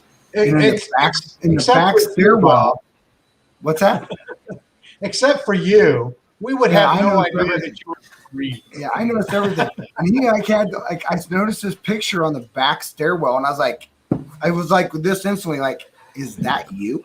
And he's like, shh. And I was like, that looks like you. And so we started talking, and I was like, hey, you know, so we went through and we talked about it, and I was like, you know, listen, what do you need from, like, do you have Antique 107? And he's like, actually, he didn't have it. And I was like, oh, I'll get you one. So I went and bought one, So the Gunny, right? The Gunny on my channel is my brother. He's been collecting since 1977. And he has a plethora of stuff that he bought in bulk when it wasn't cool. And so he's like, what? Are you giving Dusty a 107? I said, yeah, I'm giving him 107. He's like, no. Give me your 107. I'll give you something to give to Dusty. And so it's like the really funniest thing. He gave me a squat bottle of 107 to give to Dusty. And because he had plenty of them, he's like, yeah, here, just trade out. Same juice. I have another one. And so we have a squat bottle we'll send out to Dusty. So we try to figure out how do we, because I can pull from, I have a drinking bar. I don't have a big collection. I have about 500 or so. But there are 500 things that I like. So he has triple what I have. And a lot of it I don't like. But there's a lot of shit that I can try in his stuff and be like, yeah, I like that or I don't like that. And then we go to so I have like this weird tasting thing that's like 2 houses from me. And so we're sending out a Weller Antique Dusty to Dusty. And so I'm happy to give and promote every channel on things that other areas. Like I gave a Antique 107 last night to someone in Washington that said they've never seen it. So I love the way you just said Washington to Joseph, like to Washington. To Washington. Well, okay, you know what? They told me that. They told me it's like we can't find that here. I've seen 2 in 3 years. It's not a lot of places. I mean, it's a handful of states where a lot of them get it, and the rest of the United States gets none of it. You know, so there's just I hear about it so much. I hear about it so much. I just thought it was more distributed nationally than it actually is. I'm amazed at how much Eagle Rare we get here. Blanton shows up kind of all the time, and E.H. Taylor small batch at least is kind of always on the shelf. I'm amazed at that, and I don't drink any of them. Yeah, it's the allocation game is a really crazy. Oh, that's an old one right there. That's cool. That's Dusty's. Yeah, that was actually the first Weller I ever bought. Was that one right there? Yeah. So, you know, I got this Knob Creek here store pick. All right. I'm telling you right now. I think Adriana, I'll send this to you. It's only slightly used, but it's also been opened up. It's perfectly good. You've prepped it for me. That's what that is. Those are the good ones right there. You got down to the good juice right there. Yeah, you've already done the airing out, the post Adriana, you're talk. You're getting some straight store picks. Bro, I need to go like backpacking with all of this and just. I'll have some Smooth Ambler store picks coming here in the next couple months. There's 2 store picks right there. 1, everybody, 2. Adriana's going to be drunk on a mountain, have to camp overnight. Yeah, that's what I'm saying. I'm going to go backpacking. That's going to be like a 50-pound backpack because you're going to have to overnight it. I might be able to send you a 5-year cast strength rye store pick from Smooth Ambler and their 6-year bourbon.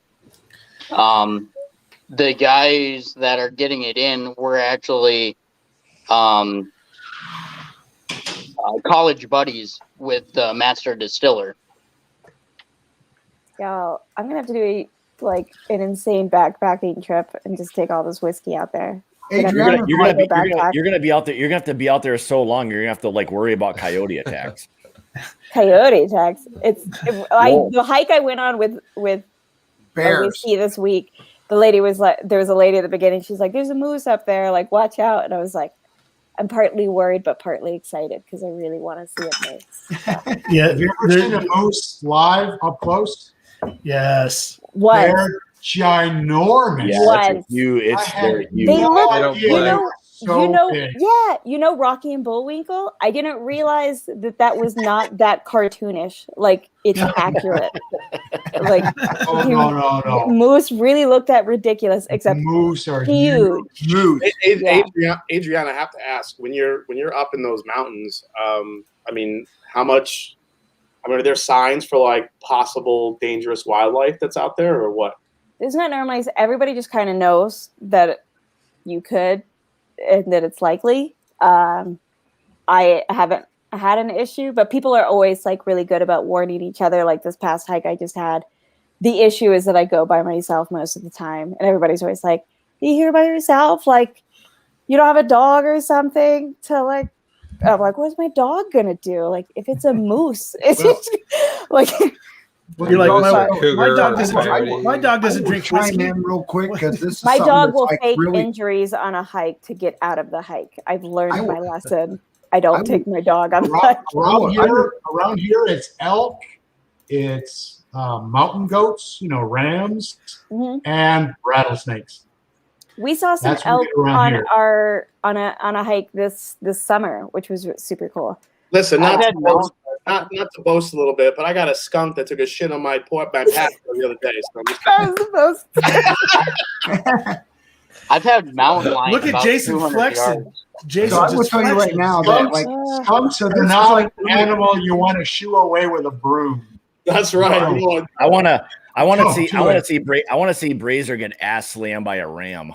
Oh, hey, Jason.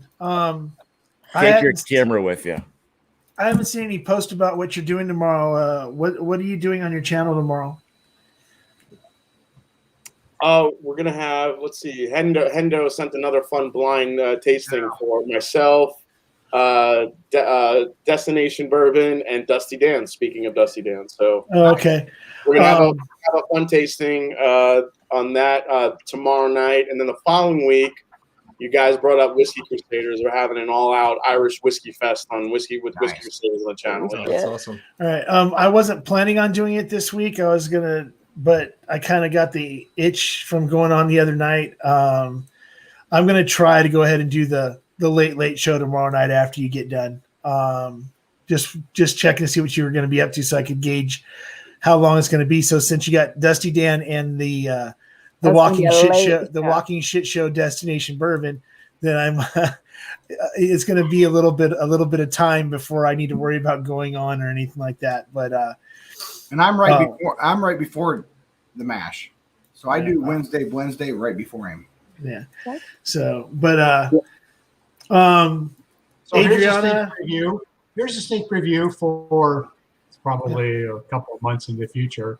But I'm going to send Scotty a flight of the Woodinville finished bourbons and a couple cigars.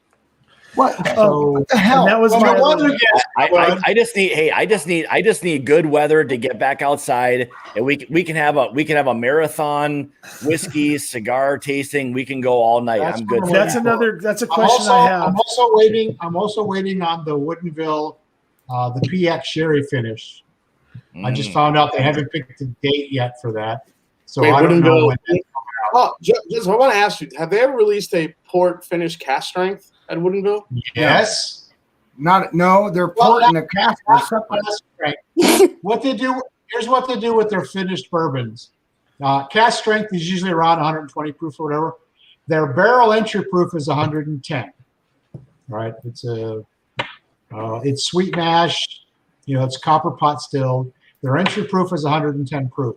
So what they do with their finished bourbons, what they do is they take the cast strength, they proof it down to 110, then put it in the new barrel for their finishing. So it usually comes out at 108, 109, right around there. So that's how they do their finished bourbons. So now I do have a port finished. It's like 108.9 or something like that. It's worlds better than the regular port finished. What?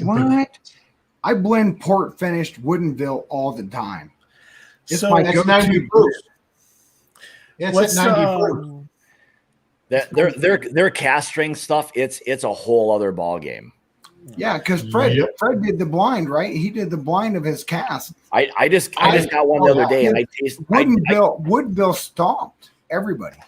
It's a good whiskey. Like, I mean, it's good at 90 proof, but like when you get to that cask strength level, it's a whole other ball game with Woodinville. So Jason, I do have the Woodinville cask, well, not cask strength, but the Woodinville port finished. It's at like 108 proof. Oh, nice. I'll send you a sample. Hey, Joseph talks about that big. Yes. Hey, you know what? You can send me something because I tell you right now, I'm a Woodinville dude. They're like the best blending guy. You know, their Woodinville port that was at 93. You can add that to anything and make a cigar blend. Instantly, cigar blend. It's so good. Well, it sounds like we've got a Woodinville cigar live stream coming here pretty soon. Absolutely. Well, that's why I brought it up. So I'm getting the PX Sherry finished whenever it comes out for the spring release. I've got now these are all at like 107, 108, 109. I'm going to get the PX Sherry. I've got a port, I've got a Madeira, and I've got a Chardonnay. Adriana, we got to get you on cigars. My PhD is in oncological sciences. Wow, I've drank enough KC 120. I can barely say that. So I'm really not funny, about to start smoking. But it's really funny, like Instagram, on the Instagram universe, right? You have the Bourbon Bell, and you know the Bourbon Bell, you know, and she's like really like she's a gamer. She will wake up with straight bedhead, come in there with like eye mat. She will just be a train wreck and be like, "Is it time to drink?" And she's like, "Yep." So she's hang on. Let me do this weird thing where she's actually getting into cigars now because she's like, "How do I blend? Why do people think it's good?" Yeah. And I want to know why. Hey, Bobby, hold up a second. Scott, what was All right, hang on. Let me interrupt real quick. So we're a few minutes past the giveaway time. So we've got 19 people who've entered. So who wants to do like a Google thing and give me a random number between 1 and 19? I've got numbers associated with everybody right here. So whoever wants to do it and give me Bobby, why don't you do it? Do you have so my oldest daughter's birthday is the 15th. All right, so let me see. What do we got for number? So number 15. 5, 6, 7, 8, 9, 10, 11, 12. Whiskey Samurai, number 15. The Zook. It's the Zook. So congratulations. Bourbon you get bourbonbattalion@gmail.com. Just email me your info. I'll send it to you. Well, thanks, Bobby. I follow the Zook on both channels. So I appreciate that. Thanks, Bobby, for doing that. No worries, man. And then then just send me you get the super fun gift tonight. You get a come hang with the Hock shirt and a Bourbon Journey hat tonight. So we all know who is entering for what. We all know that. Whiskey Tube is not complete yet until we see Adriana in the middle of the mountains wearing a Hock t-shirt and the My Bourbon Journey hat. Right? Yes. Right? I'll send a Bourbon Battalion t-shirt. I'm just trying to wonder what the people's like reactions will be when she's up in the mountains wearing that shirt and seeing a Hancock with chicken legs. Right, I got a picture. Let's see if we can get this on there. You got to. Oh man, that's gonna be too good.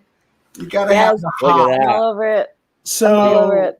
I'm gonna find just the right trail for that. It needs to shine. So yeah, it's the right trail for that is the hidden one. So Scott, Joseph, Matt, Jason. I don't know if Jeff smokes cigars, and I know Bobby does, but I don't.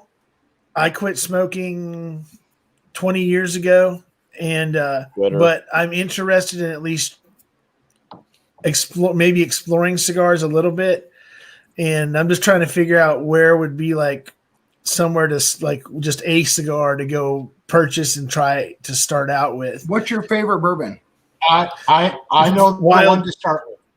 Wild Turkey. Joseph is a guy, but Joseph I know the cigar what is your bourbon you're going to pair it with. Okay, so doesn't matter. If you're starting on cigars, you need to know where to start.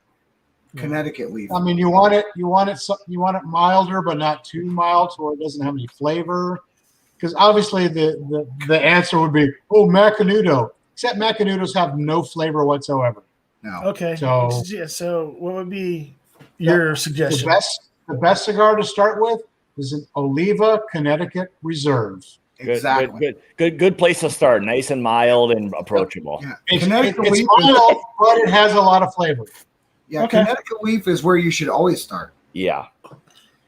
I like Perdomo in general.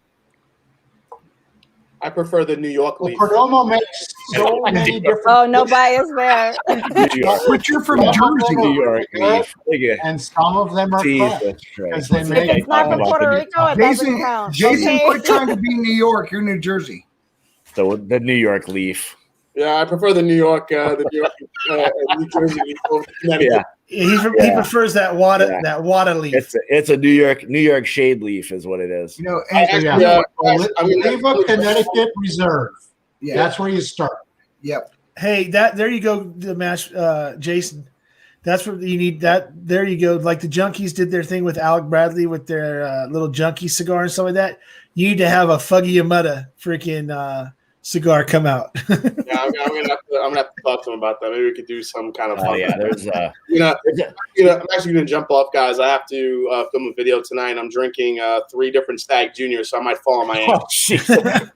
Oh, wait a second. All right, see you, buddy. Oh, hey, before you go, so just to let you guys know and everybody watching, so this week, Thursday through basically Saturday, Sunday, we're going to be down in Kentucky. We're going to be doing a pick at Luxro on Saturday morning, I think it was. Yes, no, Friday morning. Friday morning, yeah, Friday morning we'll be doing a pick there. So we'll try to like tune into or like let everybody know through Patreon and all that. So regarding all the picks, we're trying to keep it as fair as possible. So anybody who wants to participate in that or get involved in that, whether it's me or Jason, if you're a patron or want to become it, it gets you some access to the picks and all of that. So we're just trying to have a good time with it. So I am a question I have. Should I drive down? That was my question. Because I'll drive down to Lux Road right now. right now. I mean, Lux. So with the different distilleries starting to reopen in Kentucky, a lot of them are still, not doing full groups yet for picks. It depends on the distillery. Like we're going to be doing a bullet pick pretty soon. I think next month, which is it's basically Four Roses stuff, and we couldn't be more excited to do one of those because me and Scott love Four Roses. Yeah. But they're only allowing 6. Luxro is only allowing I think 4 or 5. Yeah. So it depends, and we're actually we're going to be on a pick with Chad and Sarah. Actually, they're going to be there too. Yep. Oh, you know what? I was going to say, you know what? You two gave room for me and Joseph, but then you said Chad and Sarah, and I'm like, wait, that's 6. Is the pick for Ezra Brooks or Remus? It's an Ezra and a Rebel Distillers collectors. Nice. So cool. we get to pick a leader. So I have a question. Nobody ships into Washington. They've set up a fence there. So when I get one of these barrel picks, like the Russell's Reserve or the Woodinville, I have to I'm going to have to pick it up. So do I go to Wisconsin to pick it up, or do I go to Columbus to pick it up? We'll make arrangements for you. Yeah, we can always find someone that's close to maybe get the pick for, and then just ship it to you if we can. Yeah, we'll figure it out. Wisconsin has Green Bay. Okay, let me rephrase that. Who has the most comfortable bed? I'll be going through both in June. Yeah, we've got a comfortable bed, so you're more than welcome to come here anytime you'd like. Scott's got the better bed. Let's be honest. Jason's like, nope, don't come here. All you have to do is go to Google Maps. Yeah. And Scott's got the shit right. You're all trying to come as Stag. You're all welcome. You're all welcome here anytime. Listen, Scott, you said something the other week, coming up there when everything happened. Listen, I've talked to Dan. He's coming my way, and we're coming. That's fine. Come on. You can. I get 7 weeks of vacation a year. You bet your ass I'm coming. I just need an hour leeway. If you can give me an hour leeway, we can make sure that the bed is set for you and they got the whiskey out for you guys. You know what? I can bring my own cot. I can be in the backyard for all I care. Well, there's plenty of room. So you won't have any I know. Yeah. No, I'm coming. I'm coming to that. Okay. Well, hey, I mean, the thing is, like, this is ultimately what it's all about. So, I mean, being able to share and have fun and do all these kinds of things, I don't know. I mean, I like to do all this kind of stuff. The more I can do this and shoot the shit with people and get to know people more, I mean, it's kind of what it's all about for me. And that's like the weird thing that I have with me, right? So I'm the weird guy that had 4 kids, but I'm an empty nester. They're all gone. So, and I think it's really surprising because I've had people like, how old are your kids? And I was like, about your age. So, and, it just, no one in my family had like gray hair. So, I have a 4-bedroom house. Can't wait till I tell my wife that I'm heading to Wisconsin for a couple of days. And she's gonna be like, that's fine. What are you going to Wisconsin for? Bring the wife. Yeah. Come on. I want to go fish. We've got room for you. We got plenty of lakes. We got beds. We got all kinds of things here. And good I'll old bring my fly Wisconsin. fishing rods. I can vouch for everything. I have to go to Wisconsin to pick up a couple bottles of bourbon. Scott, I need to come visit you because are y'all the land of 1,000 lakes? No, that's Minnesota. That's Minnesota. It's 10,000. Oh, it's Minnesota. Yeah. But if you have a ton of lakes, I love flat-water kayaking, and I clearly I think Wisconsin is on the lake. No, we're not. It is cheese. There's plenty of rivers. There's plenty of slow moving rivers to kayak, canoe, all of that kind of stuff. So there's all of that. That's perfect. All right. So I'm going to go ahead and dip out too. Jason, you're getting ready to take off too. I'm going to film, guys. So yeah, keep an eye out. I'm going to take off only because I have to pee. All right. Before everyone leaves, I just want to say thanks to everybody for joining tonight. I greatly appreciate you guys joining, everybody in the chat for sticking around all night long. I greatly appreciate it. And hopefully we can do more of these things and just have a good time with it. So thanks everybody for joining tonight.